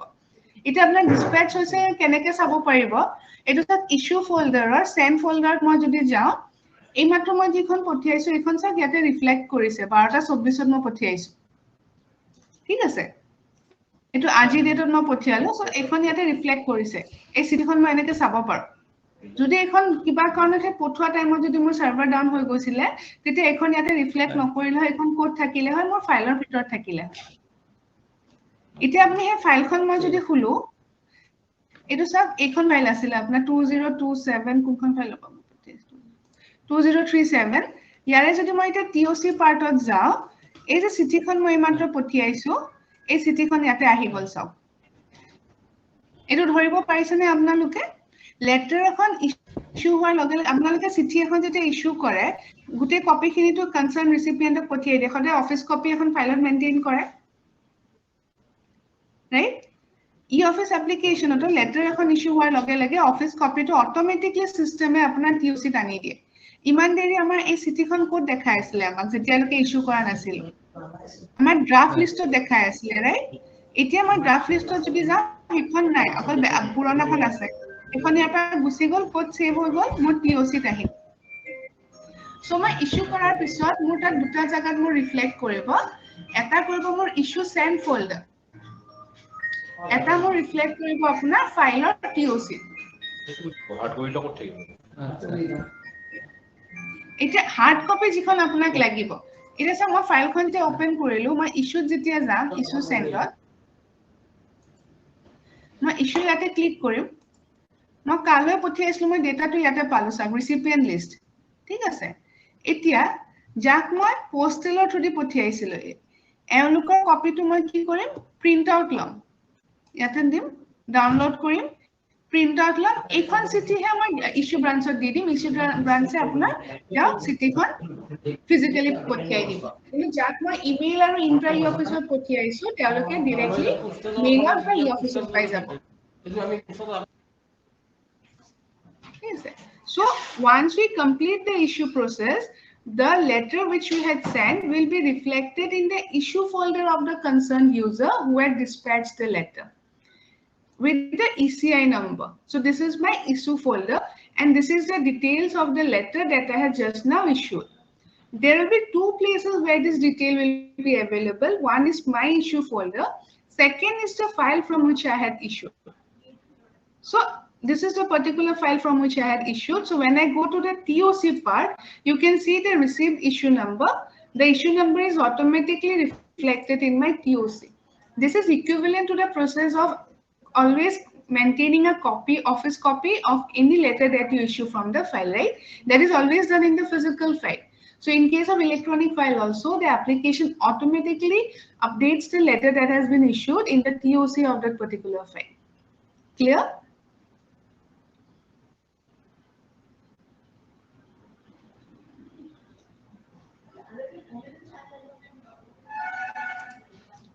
Any queries regarding this part? মই গোলাঘাটৰ পৰা কৈছিলো। হয় ম্যাডাম মোৰ মানে জেনাৰেল কোৱেৰি এটা আছে আপোনাৰ এই অফিস মোডত আপুনি যে সেন্ড কৰিলে এটো ৰিসিপেন্টে ইনবক্সত পাব নেকি ৰিসিপ্ট? নহয় মই হেতু পাৰ্টলে চাই আহি আছো এতিয়া। হয় এতিয়া চাওক সাপোজ মই এটা কপি দিলি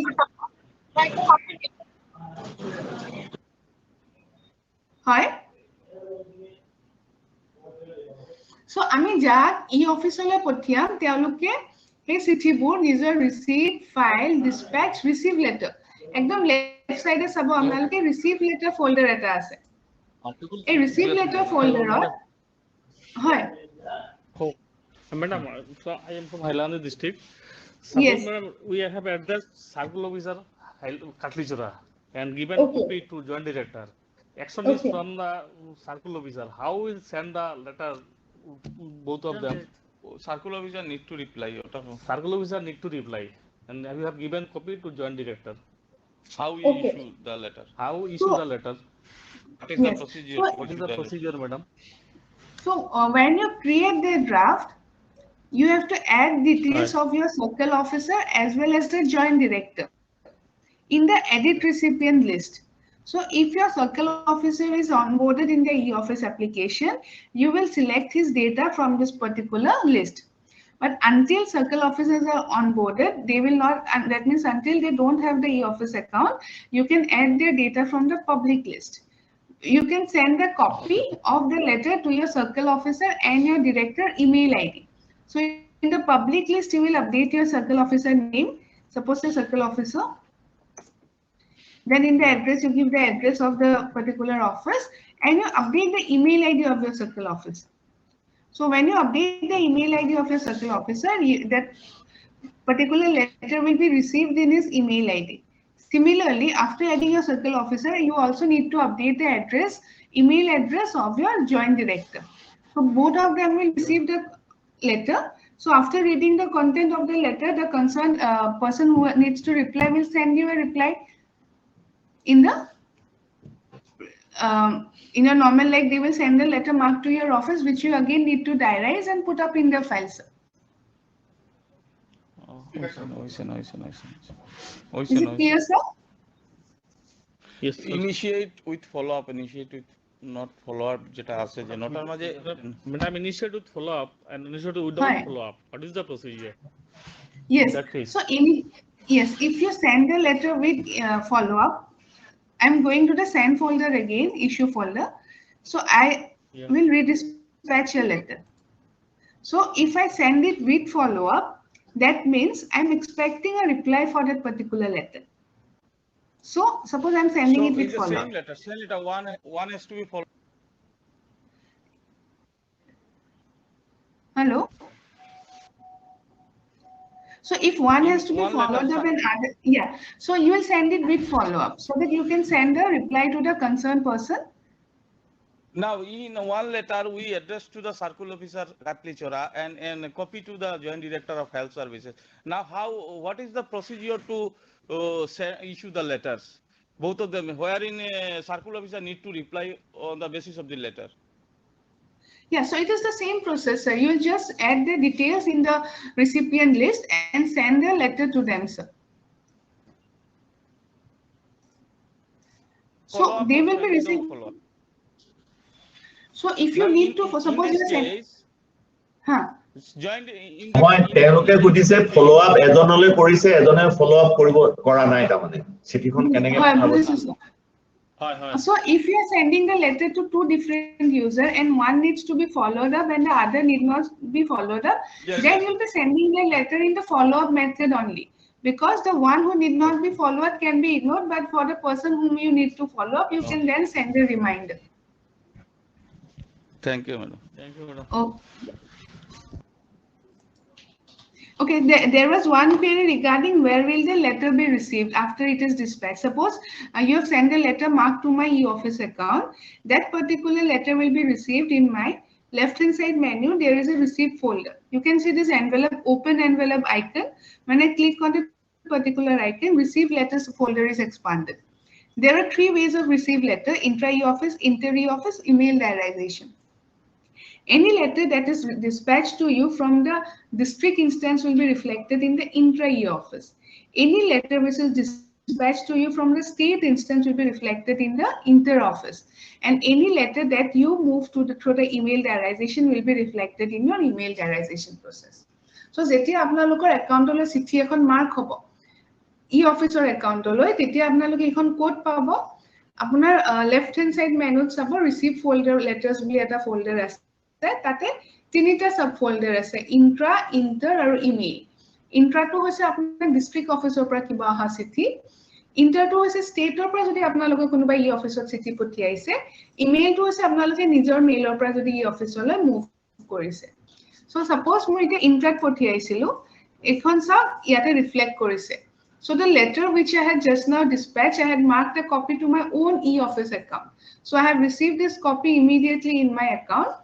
Dispatch number, the issue number is dispatch number is reflected. Subject, send the email, when it was received, and from which department. Then at the last, there is an option of action diarized. Status is also shown as not diarized. So we will receive the letter in a non-diarized state. And we have to diarize the letter from this particular page. So আমি চিঠিখন যে পাম diarize হৈ নাথাকে আমি diarize কৰিব লাগিব কেনেকৈ diarize কৰিম মই actionত ক্লিক কৰিম মই এখন চিঠিখন ইয়াতে ভিউ কৰিব পাৰিম this is the letter draft content edited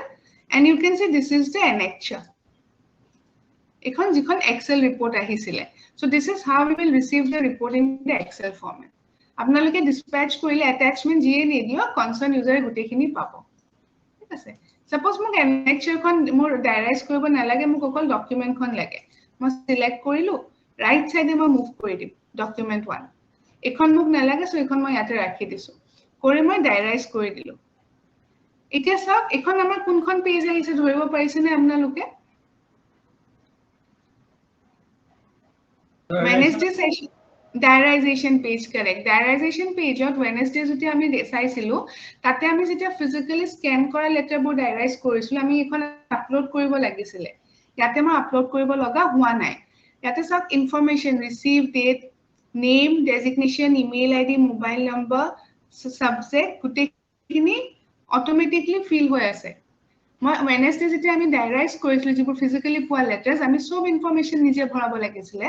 ইয়াতে কিন্তু সিস্টেমে ম্যাক্সিমাম ইনফৰমেশন ভৰাই দিছে মই অকল সাবজেক্টটো আপডেট কৰিব পাৰো যদি বিচাৰো আৰু মই ক্যাটেগৰীটো খালি মই সিলেক্ট কৰি দিব লাগিব কোনটো ক্যাটেগৰী হয় আৰু এড্ৰেছটো মই ডিটেইলছ জাস্ট এড্ৰেছ এণ্ড ক্যাটেগৰী এই দুটা ফিল আপ কৰাৰ লগে লগে মই এখন জেনাৰেট কৰি দিব পাৰো ডায়াৰাইজেশন প্ৰসেস মোৰ কোনটো ইজি হল এটো ডায়াৰাইজেশন process more easy hobo ne ma Wednesday into diarization saisilo etu easy hobo it can be easier but can it be forwarded to other official for diarization because the DC may not be wanting to diarization yes sir that is a very important question see the letter has to be diarized in the account where it is received but suppose it is received in the DCSO's account so definitely DCSO will not have the time to diarize each and every individual letter so there is a provision of delegating his PA or PS to his account who can diarize the letter on his behalf so this can be applied for other officers also যদি কাৰবাৰ লগত assistant আছে তেওঁলোকক আমি account to assign কৰি দিব for completing the diarization process. We give them an authorization for the diarization process. Clear? আমি পিছত দেখাই দিব না এনেকৈ অথৰাইজ হয় হেতু স্যাৰ আমি যেটা আপোনালোকৰ লাইভ কৰিম ডেটা তেতিয়া ইন্ডিভিজুয়াল ডিস্ট্ৰিক্ট টু ডিস্ট্ৰিক্টত সাপোৰ্ট যেটা দিম তেতিয়া হেবিলাক প্ৰসেস আমি দেখাই দিম ট্ৰেইনিং সাইডত ইমান অপশনস কিনি নাই সো লাইভ সাইডত কেনেকৈ কৰিব লাগে একচুয়ালি ডেলিগেশন দি দিলে সাপোজ মোক ডেলিগেট কৰা হৈছে আপোনালোকৰ ডিসিসৰৰ একাউন্টলৈ তো মই ইয়াতে ওপৰত এটা অপশন পাম যেনেকৈ ইয়াতে মোৰ একাউন্টটো দেখাই আছে তলত ডিসি একাউন্টটো দেখাব তাতে মই ক্লিক কৰিলে মই এই ফোল্ডাৰটো এক্সেস কৰি সেম প্ৰসেসত ডাইৰাইজ কৰিম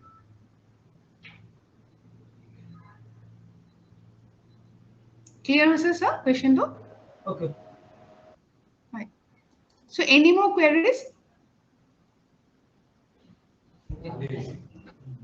Hello, ma'am. Ma'am. Hi.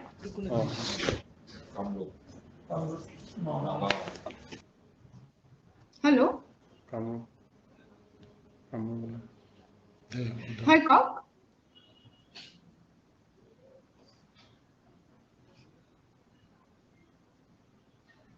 Hi, কাৰোবাৰ কিবা query আছিলে? Hello. Hello, hi. কামৰূপ মেট্ৰৰ পৰা ক'লো। হয়। আমাৰ তাত যেতিয়া কেবাখনো ধৰক এজন এসিস্টেন্টৰ তাত কেবাখনো লেটাৰ আহিলে অহাৰ পিছত আমাৰ বহুত ক্ষেত্ৰত কি হয় যে হাইকোৰ্টৰ ৰিলেটেড কেস ৰিলেটেড ডকুমেন্টস থাকে তাত আমাৰ ডেট দিয়া থাকে তো আমি তেতিয়া প্ৰায়োৰিটাইজ কৰোঁ কিছুমান লেটাৰ্স যে এইখিনি লেটাৰ আমি ধৰক সেই তখন আছে আমি আগতে কৰিব লাগে তাৰ পিছৰ ডেট আছে পিছৰ দুখনৰ আমি তাৰ পিছত কৰিব লাগে তেনেকৈ আমি প্ৰায়োৰিটি বেচিছত আমি লেটাৰ্সবিলাক এনেকৈ ভাগ ভাগ কৰি নিজে এজন এছিষ্টেণ্টে ৰাখোঁ যে কেতিয়া কোনখন বেছি আটমষ্ট ইম্পৰ্টেঞ্চ বা আৰ্জেণ্ট আছে আমি কৰিম তো ইয়াতে আমাৰ তেনেকুৱা চিষ্টেমে তেনেকুৱা আমাক শ্ব' কৰি দিব পাৰে নেকি যে মানে ভাগ ভাগ কৰি আমি থ'ব পাৰিম নেকি হয় আছে তেনেকুৱা অপশন ইয়াতে চাব আপোনালোকে যেতিয়া ডাইৰাইজ কৰিব ৰিসিভড এখন মই ক্ৰিয়েট কৰিলো ক্ৰিয়েট কৰোতে এখন মই আপলোড কৰিলো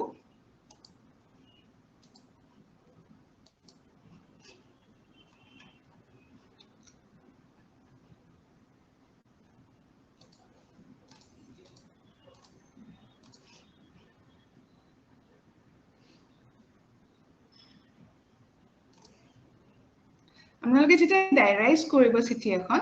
সাপোজ মোৰ ৰিসিভডৰ ইনবক্সত আমি ক্ৰিয়েট কৰি এখন দেখাইছো এখন যেতিয়া এন্ট্ৰি কৰিলো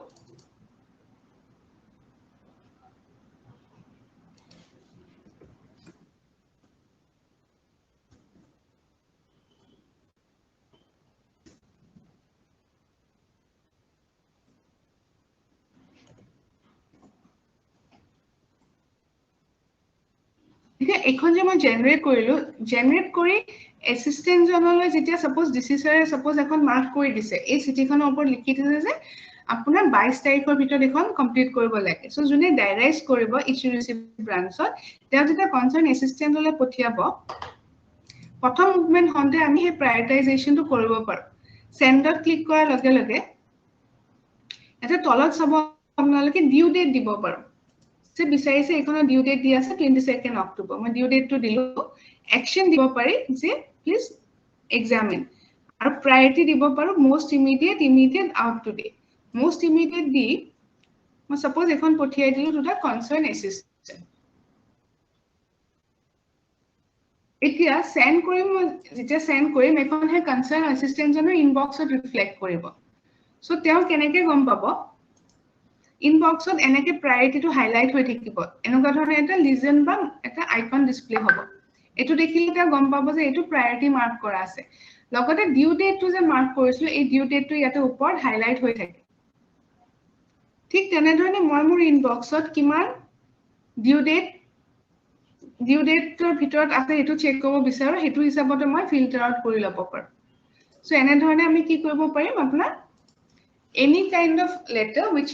needs to be prioritized can be marked in the application. Clear hoise apnar query to? অকল ৰিসিপ্টৰ ক্ষেত্ৰতো নহয় আমি ফাইলৰ ক্ষেত্ৰতো তেনেকে প্ৰায়োৰিটি মাৰ্ক কৰিব পাৰো তো যোনে পাব তেওঁ এটো হাইলাইট হৈ থাকিব যে এখন চিঠি প্ৰায়োৰিটি হয় সো এখন আগে তেওঁ ডেফিনেটলি 10 খন ফাইল আছে বা 10 খন চিঠি আছে তাৰ আগত যিখন প্ৰায়োৰিটি মাৰ্ক কৰা আছে এখন প্ৰসেস কৰিব ইয়াতে একো এনেকুৱা ফিক্সড ৰুল নাই যে আগত অহাখনহে মই আগত পঠিয়াব লাগিব ঠিক আছে হয় ক্লিয়াৰ হৈছে মামা হয় হয় okay so any more queries Hey ma'am হয় ma'am মই হয় দৰংবিলৰ পৰা কৈছো মেম মোৰ দুটামান কথা সুধিবলগীয়া আছে মই ইছ্যু ৰিচিভ ব্ৰাঞ্চৰ হয় আমি যোৱা 2022 চনৰ জানুৱাৰীৰ পৰাই আমি এই কামটো কৰি আহিছিলো ৰিচিভ ব্ৰাঞ্চত আমি চিঠিবিলাক তাৰমানে তাতে কম্পিউটাৰত স্কেনিং কৰি সেভ কৰি বৰ্তমান ৰাখি থৈ দিছো কিন্তু সেন্ড কৰাৰ বৰ্তমান যেটো সিস্টেমটো অহা নাই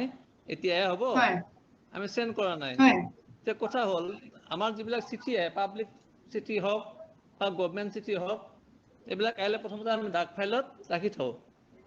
তাৰপিছত ডাক ফাইলৰ পৰা আমি কিছু পিছত আমি কাগজটো চিঠিবিলাক হয় ডিসি ছাৰৰ পিএ নহয়তো এডমিনিষ্ট্ৰেশ্যন অফিচাৰ তেওঁলোকৰ তাত গৈ আমি কোনটো ব্ৰাঞ্চত কোনখন কাগজ যাব আৰু ইনিশিয়াল কৰি আমি আমাৰ তাত আহে এতিয়া কথা হ'ল এতিয়া এই ইনিশিয়াল কৰিব লাগিব না নালাগে আমাৰ চিঠিখন বা ব্ৰাঞ্চবিলাক কোনে লিখি দিব কোনটো ব্ৰাঞ্চত কোনখন লেটাৰ যাব হয় সো স্যাৰ আপোনালোকে ইনিশিয়াল ওয়াৰ্ক পিছত স্ক্যান কৰিব এতিয়া বৰ্তমান যোনটো প্ৰসেস আছে ইনিশিয়াল ওয়াৰলৈকে আগৰ প্ৰসেসটোৱে চলিব চিঠিখন আহিলে ডিসিছৰলৈ গ'ল ইনিশিয়াল কৰি দিলে ইনিশিয়াল কৰাৰ পিছত আপুনি স্ক্যান কৰি যালৈ মাৰ্ক কৰা আছে ডাইৰেক্টলি তেওঁলৈ পঠিয়াই দিব হয় হয় হয় হয় ঠিক ম্যাম আৰু হাৰ্ড কপি বিলাক আমি কি কৰিম ৰিসিভ ব্ৰাঞ্চত থাকি যাব নেকি আপোনাৰ হেতু এডমিনিষ্ট্ৰেটিভ ডিসিশন এটা লোৱা হ'ব আপুনি ৰিসিভ ব্ৰাঞ্চত থাকি যাব এটা পিৰিয়ডৰ পিছত ৰেকৰ্ড ৰুমত শিফট কৰি দিব বা এইবিলাক থ্ৰেড কৰি দিব পাৰিব হয় গাইডলাইনস ইস্যু কৰা হ'ব জেডি ফালৰ পৰা হয় হয় ম্যাম আৰু ইস্যু ব্ৰাঞ্চৰ পৰা চিঠিবিলাক যেতিয়া আমি সেন্ড কৰিম সাপোজ আমাৰ গাঁৱৰ মানুহ আমি গাঁৱলীয়া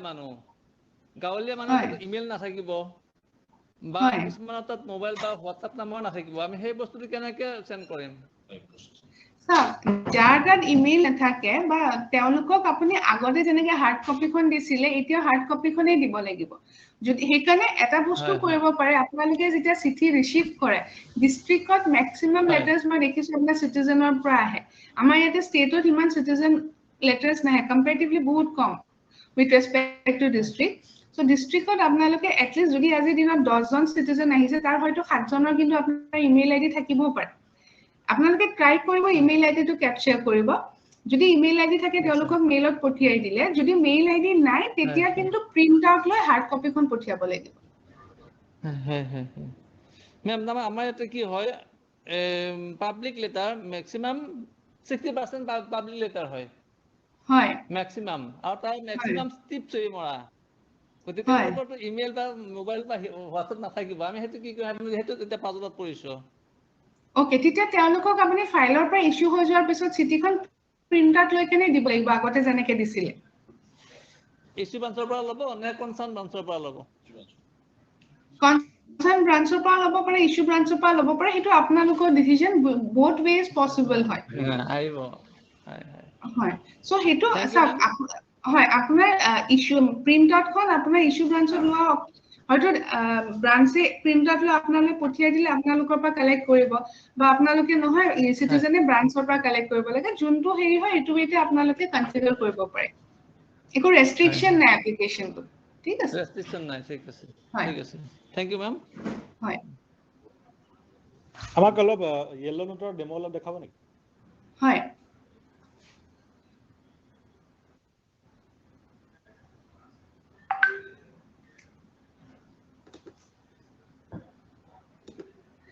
yellow note to হৈছে আপোনাৰ draft note ইয়াতে সব দুটা নোট আছে এটা হৈছে গ্ৰীন নোট এটা yellow note to হৈছে আপোনাৰ suppose আপুনি এটা নোট লিখিব লাগে যোনটো নোটত কিতাপ আপোনালোকৰ এনেকুৱা হয় যে অফিচাৰ জনৰ কাৰণে এসিস্টেন্ট জনে নোট এটা ড্ৰাফট কৰি দিব লগা হ'ব পাৰে গ্ৰীন নোট যেতিয়া লিখে তেতিয়া আপোনাৰ গ্ৰীন নোটৰ লগত আপোনাৰ সিগনেচাৰটো গুচি যায় তাতে yellow note হিচাপে আপোনালোকে পঠিয়াব তাতে আপোনাৰ সিগনেচাৰটো নাযায় মই ইয়াতে ইনবক্সত yellow note আছে নেকি এবাৰ চেক কৰি দিছো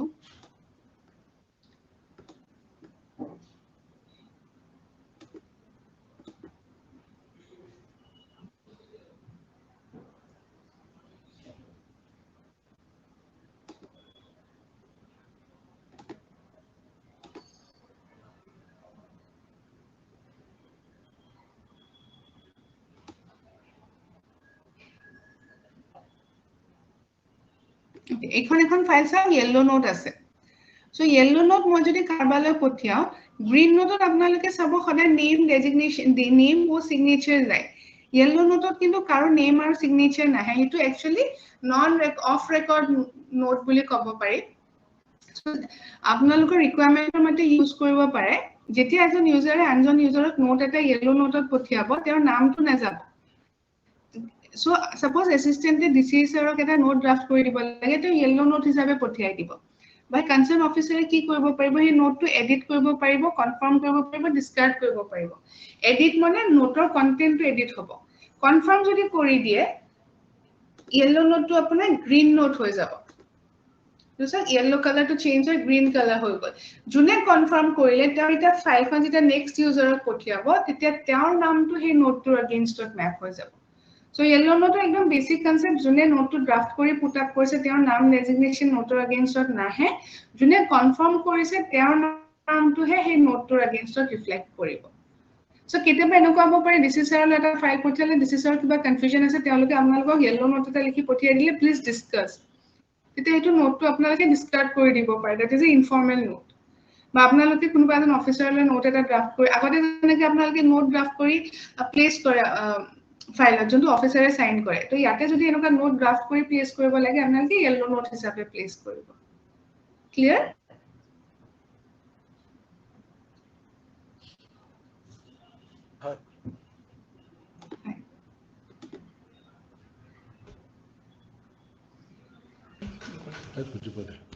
So any more queries হয় ma'am নগাঁৱৰ পৰা কৈছিলো হয় মই আগতে কৈছিল যদিও মানে প্ৰবলেম আছে মানে এটা এখন চিঠি মই পুট আপ কৰি মোৰ নেক্সট পঠিয়াই দিলো নেক্সট আকৌ তাৰ মানে খুব ইম্পৰ্টেন্ট চিঠি এখন আছে ধৰি লওক এসপ্তাহলৈকে মোলে ফাইলটো বেক হোৱা নাই সেইখন মই সেইটো ফাইলত পুট আপ কৰিব পাৰিম নে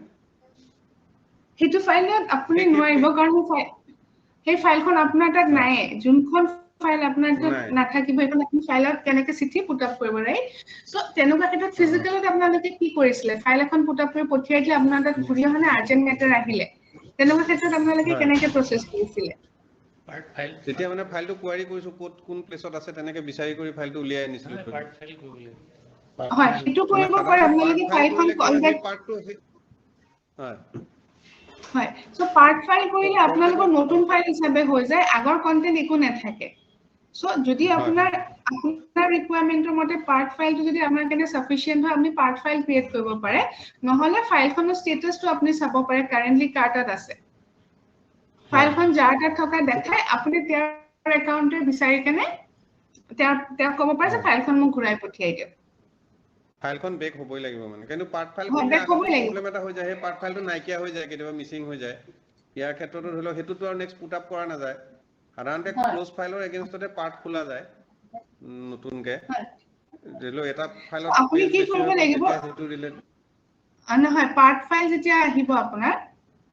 সো আপুনি পাৰ্ট ফাইল এটা কৰিলে পাৰ্ট ফাইলটো ঘূৰি মেলি আপোনাৰ তাত ঘূৰি আহিলে আকৌ মেইন ফাইলখন যেতিয়া আপোনাৰ তাত ঘূৰি আহিব দুইখন ফাইল যেতিয়া আপোনাৰ তাত একেলগে থাকিব আপুনি অ্যাটাচ কৰি দিব দুইখন ফাইল আমি দুইখন ফাইল একেলগে গাঁঠি থৈ দিয়াৰ নিচিনা হ'ব অ্যাটাচ কৰি মেইন ফাইলটোৰ লগত পাৰ্ট ফাইলখন অ্যাটাচ কৰিব তাৰ পিছৰ প্ৰসেসটো আকৌ মেইন ফাইলতে কন্টিনিউ হ'ব হয় হয় ঠিক আছে ঠিক হয় নেক্সট কোৱেশ্চন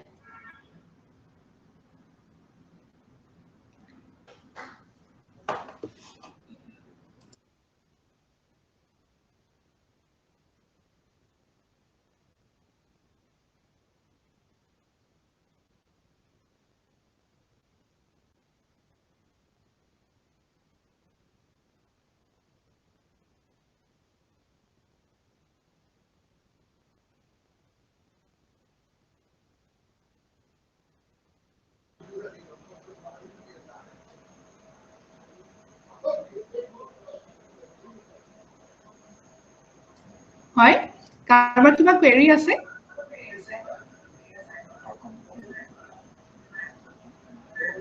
আমি আকৌ সেশন কন্ডাক্ট কৰিম আৰু প্ল্যানিং আছে আপোনালোকৰ কনভাৰ্জনটো এটা ইম্পৰ্টেন্ট পাৰ্ট হয় হেতুৰ কাৰণে স্পেশালি এটা সেশন কন্ডাক্ট কৰা হ'ব only how to convert the physical file to electronic তাৰ বাহিৰে কিবা যদি আপোনালোকৰ query থাকে আপোনালোকে মোক কন্টাক্ট কৰিব পাৰিব আমাৰ টিম আছে টিমক কন্টাক্ট কৰিব পাৰিব বা সদায় কিবা query থাকিলে মেইলতো পঠিয়াই দিব পাৰে আপোনালোকে